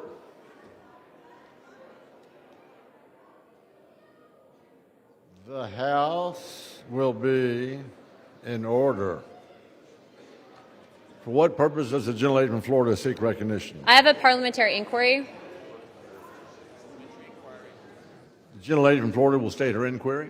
I was wondering if the Speaker of the House of Representatives can explain why leadership on both sides, both Democrat and Republican, are cutting back-end deals to cover up public corruption in the House of Representatives from both Republican and Democrat members of Congress. The gentlelady has not stated a proper parliamentary inquiry. Thank you very much, but I think the American people know what happened tonight.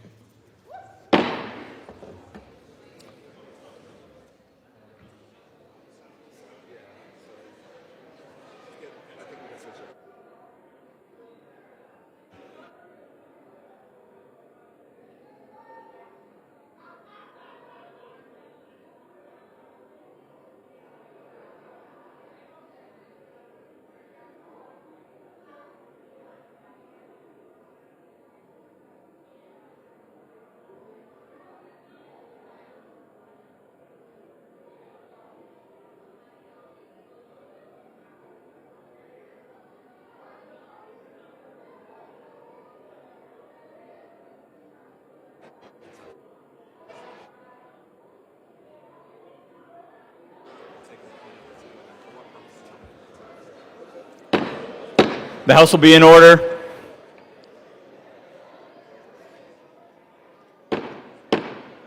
The House will be in order. Members are asked to please take their conversations off the floor.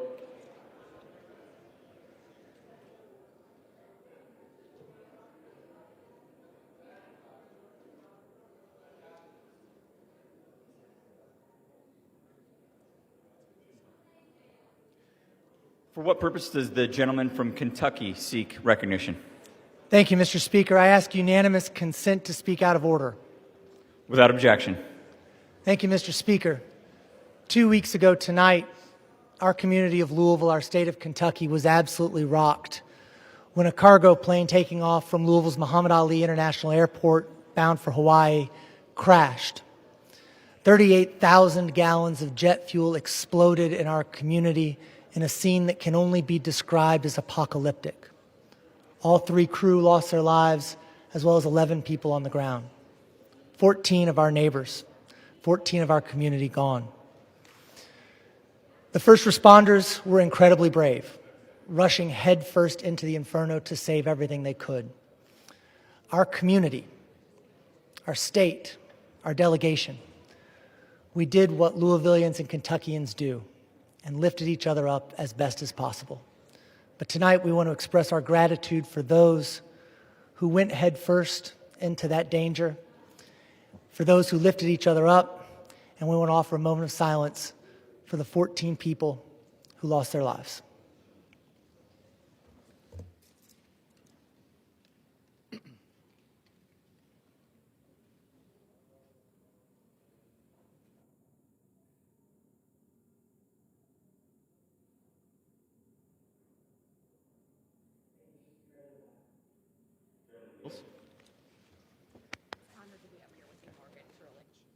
Okay.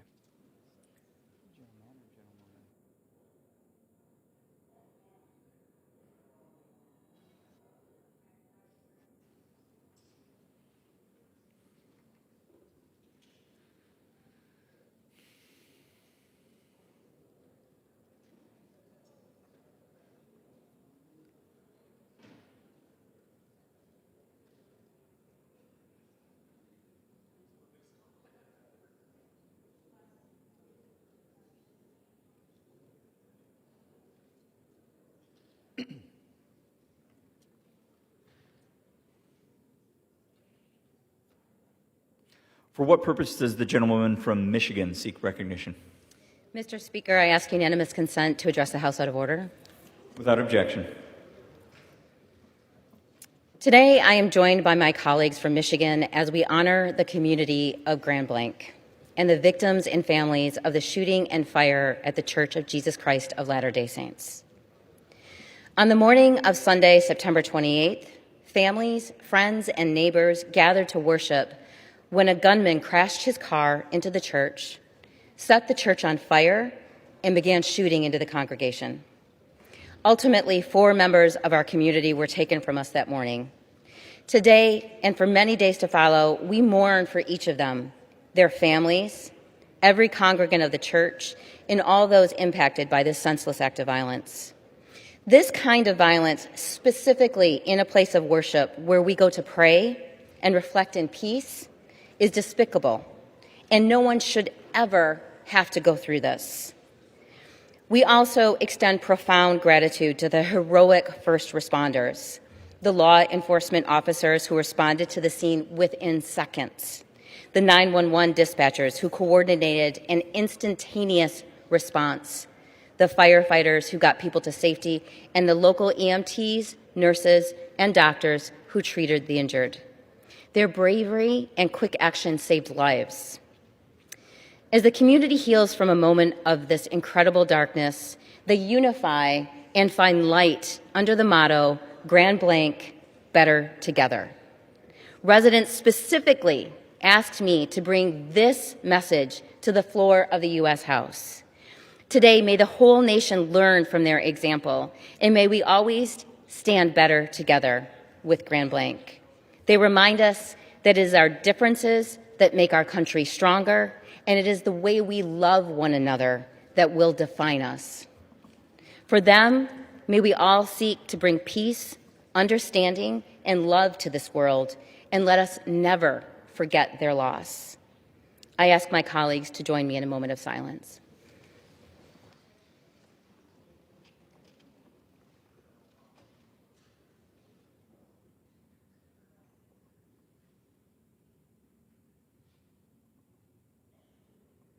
Thank you, and I yield back. Gentleman yields.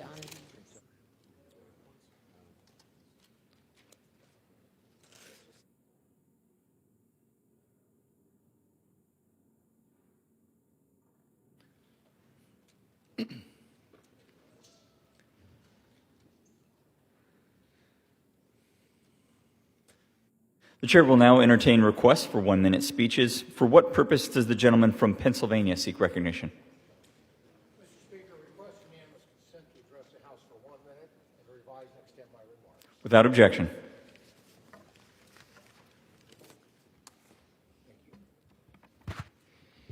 Mr. Speaker, Thursday marks National Rural Health Care Day, or Rural Health Day. Nearly 60 million Americans live in rural areas, and too often they encounter limited access to primary care, specialists, and health services.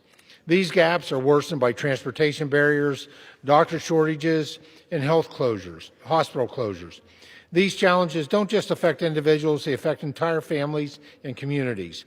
Before coming to Congress, I spent nearly 30 years in the nonprofit healthcare field, assisting those with life-changing diseases and disabilities. Most of my congressional district is rural, and many constituents must drive long distances to get the care that they need. Some do not have broadband access. Some have limited transportation options. Thankfully, telehealth has added tremendous reach and value to communities across the country. And that's why I reintroduced the bipartisan Helping Ensure Access to Local Telehealth Act, or the Health Act, which cuts red tape and allows community health centers and rural health clinics to provide telehealth services to their patients. Telehealth makes life simpler for rural and underserved communities, especially our seniors. Telehealth is an essential part of health care that expands access to care for all Americans, regardless of location. Thank you, Mr. Speaker, and I yield back the balance of my time. The gentleman yields. For what purpose does the gentleman from Virginia seek recognition?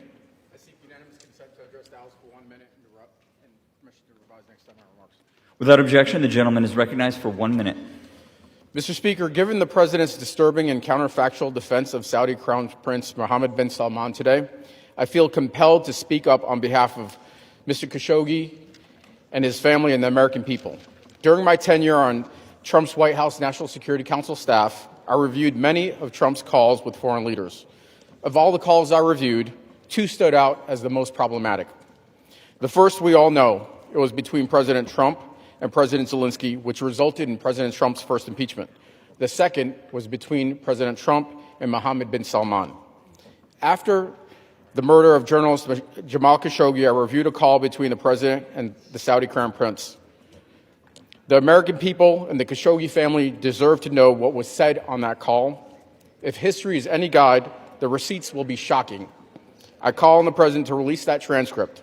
And honestly, does anyone believe that the Zelensky call was the only problematic conversation Donald Trump had with a foreign leader? Thank you. I yield back. The gentleman yields. For what purpose does the gentleman from Michigan seek recognition?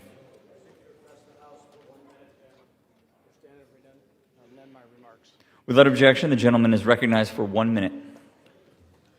Mr. Speaker, in small towns and communities across America, rural hospitals are critical lifelines. They provide emergency care, support seniors and veterans, deliver behavioral health services, assist mothers giving birth, supply pharmacy services, and serve as major local employers. Yet many rural hospitals are under serious strain. Nearly half are operating at negative margins. Since 2010, more than 150 rural hospitals have cut inpatient services or closed their doors permanently, including some in northern Michigan and the Upper Peninsula. These closures aren't happening because communities don't need care, but because the financial reality of providing it in rural America keeps getting tougher. When a rural hospital closes, families face hours-long drives in emergency situations, expectant mothers lose access to obstetric care, seniors suffering a heart attack or stroke may arrive too late. As we mark National Rural Health Day this week, we must renew and strengthen our commitment to rural hospitals by ensuring fair reimbursement, strengthening telehealth and infrastructure, and preserving access to critical resources like the 340B drug program, a key revenue stream for rural hospitals. Rural hospitals must not only survive but thrive in every American. We need to keep that because it's not about zip codes. Mr. Chairman, I yield back. The gentleman yields. For what purpose does the gentleman from New York seek recognition? Mr. Speaker, I request unanimous consent to address the House for 1 minute and to revise and extend my remarks. Without objection, the gentleman is recognized for 1 minute. Thank you, Mr. Speaker. Mr. Speaker, I rise tonight to bring attention to the Senate's despicable decision last week to sneak in a self-serving provision into the bill that was used to reopen the government. While 42 million Americans on SNAP were denied their benefits, Senate leadership added a payout provision to 8 Senate Republicans whose phone records were subpoenaed in the January 6th Capitol riot investigation by the Department of Justice. While American air traffic controllers worked without pay, senators gave themselves the ability to sue for at least $500,000 if their electronic records were seized. American taxpayers should not be footing the bill for this Republican windfall provision. I'm proud of my House colleagues for acting quickly to address this dishonest and embarrassing display. I will be voting to repeal this provision when it comes before the House this week because these 8 senators should not be putting themselves ahead of the American people. I call on the Senate to take up this legislation as soon as it's received from the House and right this wrong immediately. Thank you, Mr. Speaker, and I yield back. The gentleman yields. For what purpose does the gentleman from Kentucky seek recognition? To address the House for 1 minute, revise and extend my remarks. Without objection, the gentleman is recognized for 1 minute. Mr. Speaker, I rise today to recognize and commend Mayor Kevin Cotton of Madisonville, Kentucky, who was recently honored as the 2025 Elected City Official of the Year by the Kentucky League of Cities. Mayor Cotton's exemplary leadership, dedication, and service to his community have left an indelible mark on the city of Madisonville and the Commonwealth of Kentucky. Selected from nominations all across the state, Mayor Cotton stood out for his innovative, hands-on approach and tireless commitment to making a positive difference. He received a record 12 nominations, many from city staff, who praised his unwavering dedication and lifelong commitment to the city. His peers and colleagues see him as a humble leader whose focus on Madisonville's growth and success goes far beyond the expectations of his role. In addition to this remarkable honor, Mayor Cotton was recognized for his 4 years of dedicated service as a member of the Kentucky League of Cities Executive Board and was presented with a copy of the Athenian Oath in recognition of his commitment. On behalf of Kentucky's 1st Congressional District, I join with Mayor Cotton's family, friends, and citizens of Madisonville in celebrating his outstanding leadership and dedication. I yield back. The gentleman yields. For what purpose does the gentleman from Georgia seek recognition? Without objection, the gentleman is recognized for 1 minute.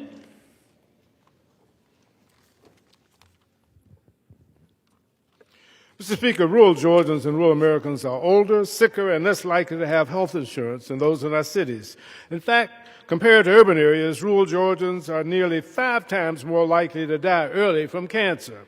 But access to care is collapsing. Over 20% of rural counties in Georgia have no doctor or only one doctor, and 200 counties across America have no doctor at all.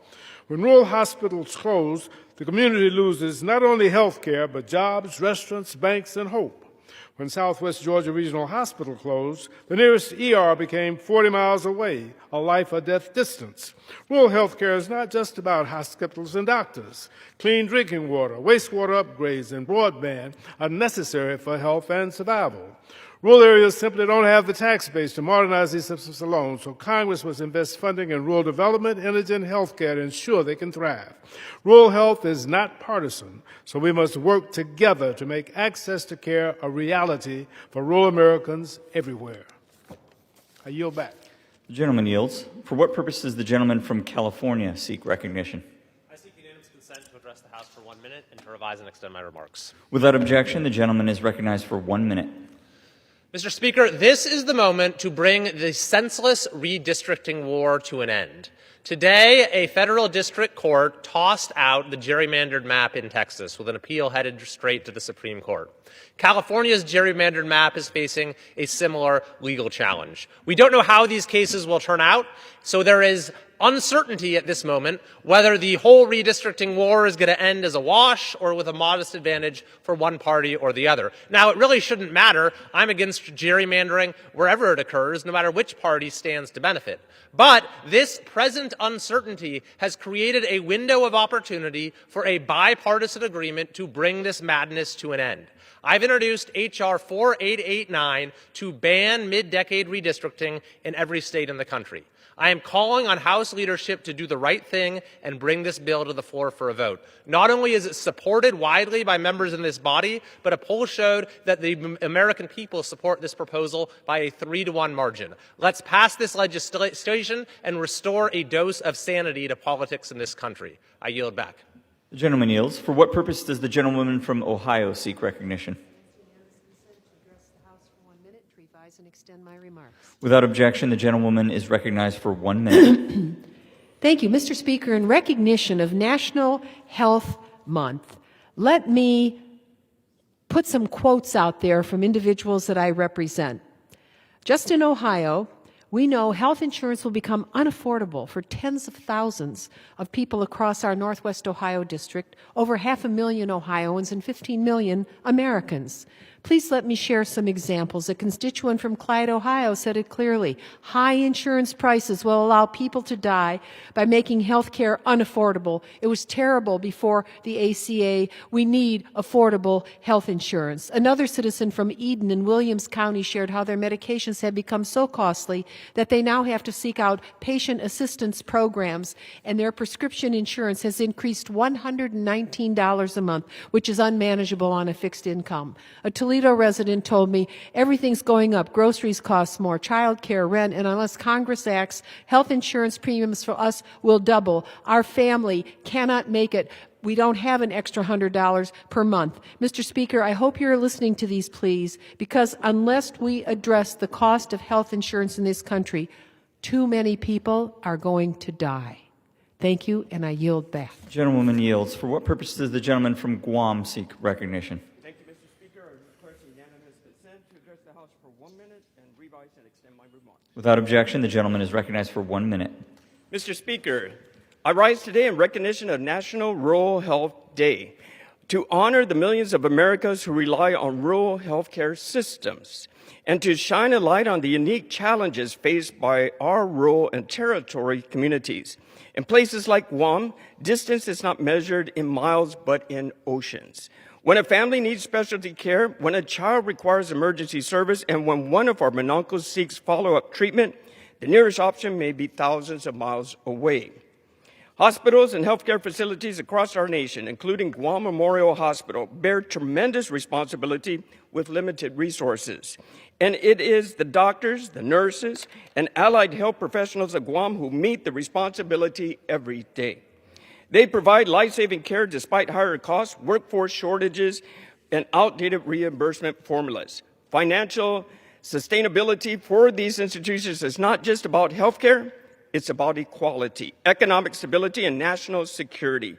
That is why I'm working on policies to strengthen reimbursement, modernize federal support programs, and expand workforce pipelines so every community, no matter how remote, can count on its providers and hospitals for quality care. Thank you, Mr. Speaker. The gentleman yields. For what purpose does the gentlewoman from Washington seek recognition? Mr. Speaker, I seek unanimous consent to address the House for 1 minute and to revise and extend my remarks. Without objection, the gentlewoman is recognized for 1 minute. Thank you. As the representative of a district full of forests, mountains, and rugged coastlines that are beautiful, but often mean a long drive to the hospital, I know that preserving rural healthcare access is literally life and death in our communities. Tribal health clinics, federally qualified health centers, rural hospitals, independent providers are facing challenge upon challenge upon challenge. At Grays Harbor Community Hospital, I saw firsthand how tariffs are driving up costs for medical devices and supplies, adding financial strain to already stretched rural facilities. The hospital recently invested in a new MRI machine, a critical upgrade that offers faster scans and higher resolution images, but because of tariffs, they had to pay significantly more money to purchase this machine, money they now can't use for other things. Advanced medical equipment like this is increasingly expensive under the Trump administration. Add to that Medicaid cuts and the big ugly bill, the end of the ACA tax credits, the strain and uncertainty is challenging. On National Rural Health Day, we should be working together to expand care, not making it more difficult for rural communities. I yield back. The gentlewoman yields. For what purpose does the gentleman from Florida seek recognition? Without objection, the gentleman is recognized for 1 minute.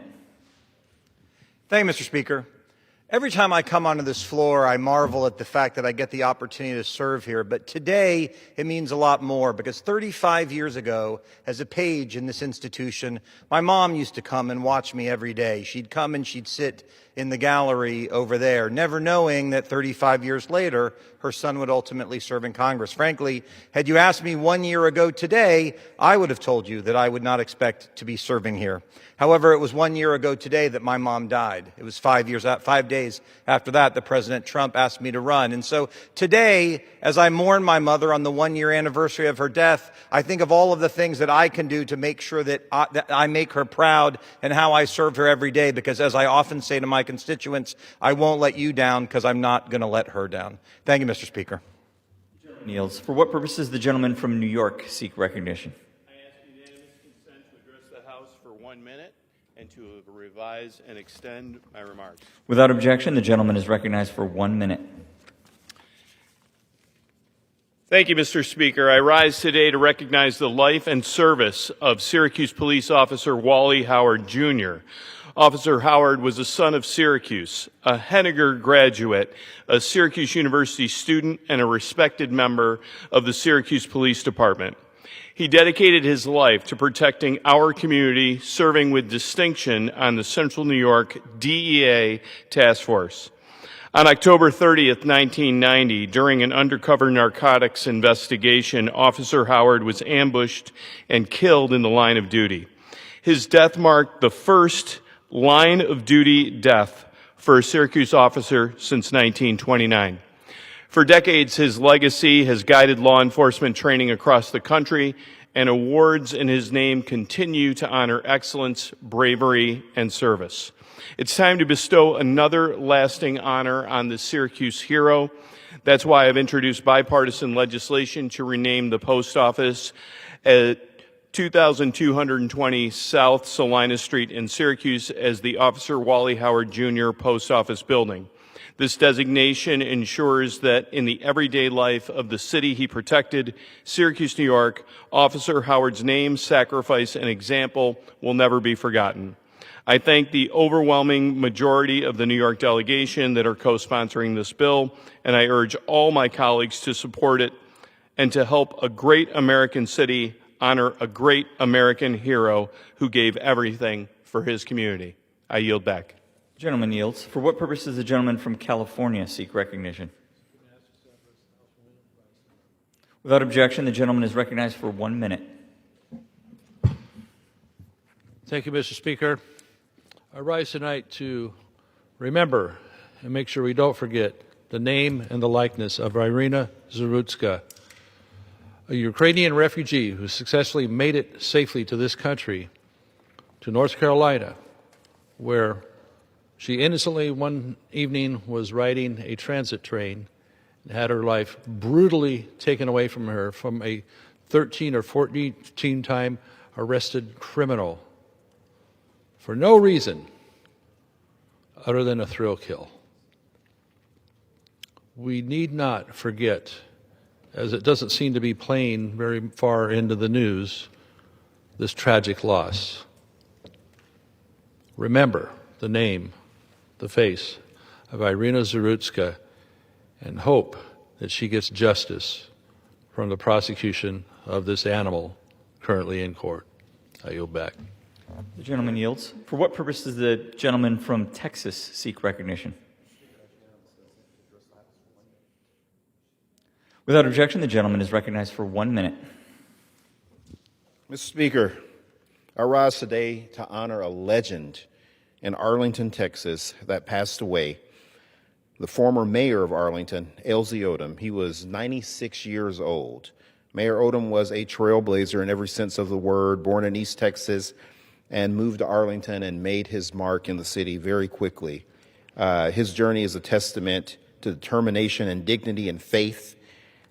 He was an elected official in Arlington for 14 years and very active in the Mount Olive Baptist Church in Arlington, Texas, where him and his wife Ruby of 78 years spent most of their time worshiping. He was very instrumental in making sure that we kept General Motors in Arlington. We almost lost the plant back in the 90s, and it was Elsie's leadership that helped us keep the plant, and he kept the Texas Rangers baseball club there as well. And he talked about bringing the Olympics to Arlington, and people didn't believe it could happen. But then it got really serious recognition, and we were on the short list. This was an incredible man, and his daughter, who's on the city council, Barbara Odom Wesley, said that he taught others that, quote, service is the price you pay for the space you occupy. And I have to tell you, there are so many things that I can say great about Mayor Odom, but this man absolutely loved his family. His grandkids called him Grandee, and him and his wife of 78 years had one of the most beautiful relationships in all of the Dallas-Fort Worth, Arlington area. Mr. Speaker, I yield back my time. The gentleman yields. For what purpose does the gentleman from Wisconsin seek recognition? I'd like to ask unanimous consent to speak for 1 minute, to revise and extend my remarks. Without objection, the gentleman is recognized for 1 minute. It's hard to believe that not even 7 weeks have gone by since Charlie Kirk was savagely murdered in Utah. I am, quite frankly, a little bit disappointed the degree to which I do not feel that this body is doing enough to memorialize this great man's short life. I myself am reading books by Charlie Kirk to familiarize myself what drove him to be such an active force in American civil life. I hope that the rest of this body familiarizes himself with the books and familiarizes himself why so many members on the left could not contain themselves, apparently even horrifically with glee, that Charlie Kirk was shot. So I ask particularly my Republican colleagues to familiarize himself with his writings and let his writings inspire us for the next 13 and a half months of this term so that we can begin to accomplish all the wonderful things he wanted us to accomplish and in which he was so eloquent in pointing out we were failing to accomplish them. Thank you. Gentleman yields. For what purpose does the gentlewoman from Oregon seek recognition? Mr. Speaker, I seek unanimous consent to address the House for 1 minute and to revise and extend my remarks. Without objection, the gentlewoman is recognized for 1 minute.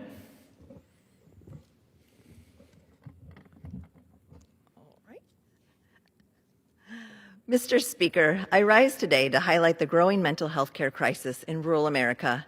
Nearly 1 in 5 adults lives with a mental illness, yet rural communities lack the providers, facilities, and resources to meet their needs. In my own district, an entire county has just one child and adolescent psychiatrist. For families seeking timely, specialized care, that's not just an inconvenience. It's a barrier that can mean the difference between preventative help and a crisis. Communities across the country face the same impossible math: too many needs and too few providers. That's why I've introduced legislation to support clinicians who commit to practicing in rural areas and to expand telemental health services tailored to farmers, fishers, and foresters, the people who power our rural economies. Access to quality care should not depend on your zip code. I urge my colleagues to join me in ensuring rural Americans are no longer overlooked or underserved. Thank you, and I yield back. The gentlewoman yields.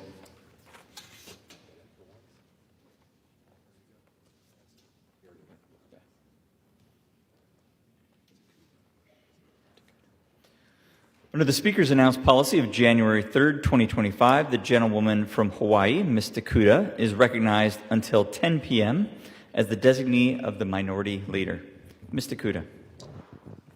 Thank you, Mr. Speaker. I ask unanimous consent that all members have 5 legislative days to revise and extend the remarks and submit extraneous material into the record. Without objection. Thank you, Mr. Speaker. Today we celebrate National Rural Health Day here on the House floor, standing shoulder to shoulder with our colleagues in the Bipartisan Rural Health Caucus, and I'm very humbled and honored to be here with my friend and fellow co-chair, Representative Diana Harshbarger. A big mahalo, as we've just heard from members on both sides of the aisle who took to the floor tonight to raise up the needs, the challenges, the hopes, and the dreams for healthcare in rural America. Mr. Speaker, at this time, I'd like to yield to the gentlewoman from Tennessee such time as she may consume. Mr. Speaker, I rise today to highlight National Rural Health Month and to honor the men and women who keep healthcare alive in America's small towns and rural communities. As co-chair of the Congressional Bipartisan Rural Health Caucus, I'm proud to join my colleagues in leading an effort to ensure the millions of Americans who live in rural areas, including the hardworking people of Tennessee's 1st District, receive the same quality of care as anyone else in the nation. In Northeast Tennessee, that rural health care is it's a lifeline to people, especially who live in remote areas and are limited or have no mode of transportation, and they depend on a nurse, say, to drive during the night and before dawn to check on a patient, or the pharmacist who knows every family by name and stretches every dollar to keep medicine affordable. It's the doctor who stays late to see one more patient because there's no one else to take the next shift. These are the people who form the backbone of our rural healthcare communities, and they deserve a system that works as hard for them as they do for us. But the truth is, rural healthcare has always faced an uphill battle. When a rural hospital shuts down, it doesn't just take away healthcare, it takes away jobs and stability and peace of mind. And it means longer drives for emergency care, fewer options for expectant mothers, and limited access for seniors and veterans who depend on those services the most. And the systems that's supposed to support them is too often buried in bureaucracy. Pharmacy benefit managers are manipulating drug prices, restricting choices, and squeezing out small-town pharmacies that are fighting just to survive. These PBMs see a patient, but they control what medicines people can get and at what cost. That's wrong. And I've been proud to lead bipartisan legislation to bring transparency, accountability, and fairness to that system, because patients and pharmacists alike deserve better. I've made it my mission to champion these policies that put people, not politics, first. And under President Trump's leadership, we signed the Working Families Tax Cuts into law this year. And this critical legislation included the single largest investment in rural health care in history. That's $50 billion for a rural health care transformation fund to reinvest federal savings directly into the communities that need it most, expanding telehealth and recruiting and retaining rural health care workers. We're committed to ensuring telehealth remains an option for those living in rural communities. Telehealth provides expanded access to specialists, closes the distance between patients and providers, and gives families faster, more reliable care. And I have legislation, the Rural Physician Workforce Production Act, that would help bring more doctors to rural communities by giving rural hospitals the resources they need to train and retrain more physicians. I fought to strengthen our nation's drug supply chain by supporting domestic pharmaceutical manufacturing, including facilities like U.S. Antibiotics in Bristol, Tennessee, where we're proving that these life-saving antibiotics can and should be made right here in the United States and not halfway around the world. Mr. Speaker, these aren't abstract policy debates. They're about real people in real places. They're about the mom who drives an hour to find a pediatric specialist. They're about the veteran who can't get his prescription filled because his local pharmacy closed. They're about the nurse who works back-to-back shifts because there aren't enough hands to go around.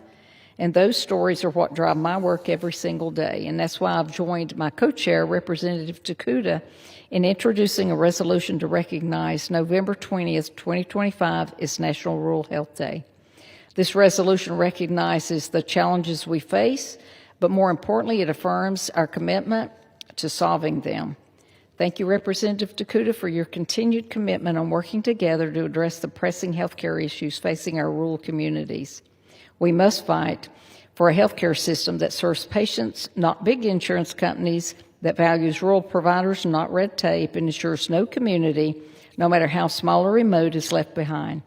To our doctors and our nurses, pharmacists, first responders who keep rural America healthy, we want to thank you. Your work saves lives, your compassion gives hope, and your dedication holds our communities together. As long as I have the privilege to serve the people of Tennessee's 1st District, and as co-chair of the Rural Health Caucus, I will continue that fight. And we are united in our shared mission to strengthen rural health care, protect patient access, and preserve the small-town values that make this nation strong. And with that, Mr. Speaker, I yield back. Thank you. Mr. Speaker, National Rural Health Day is a chance to honor the communities that keep this country moving.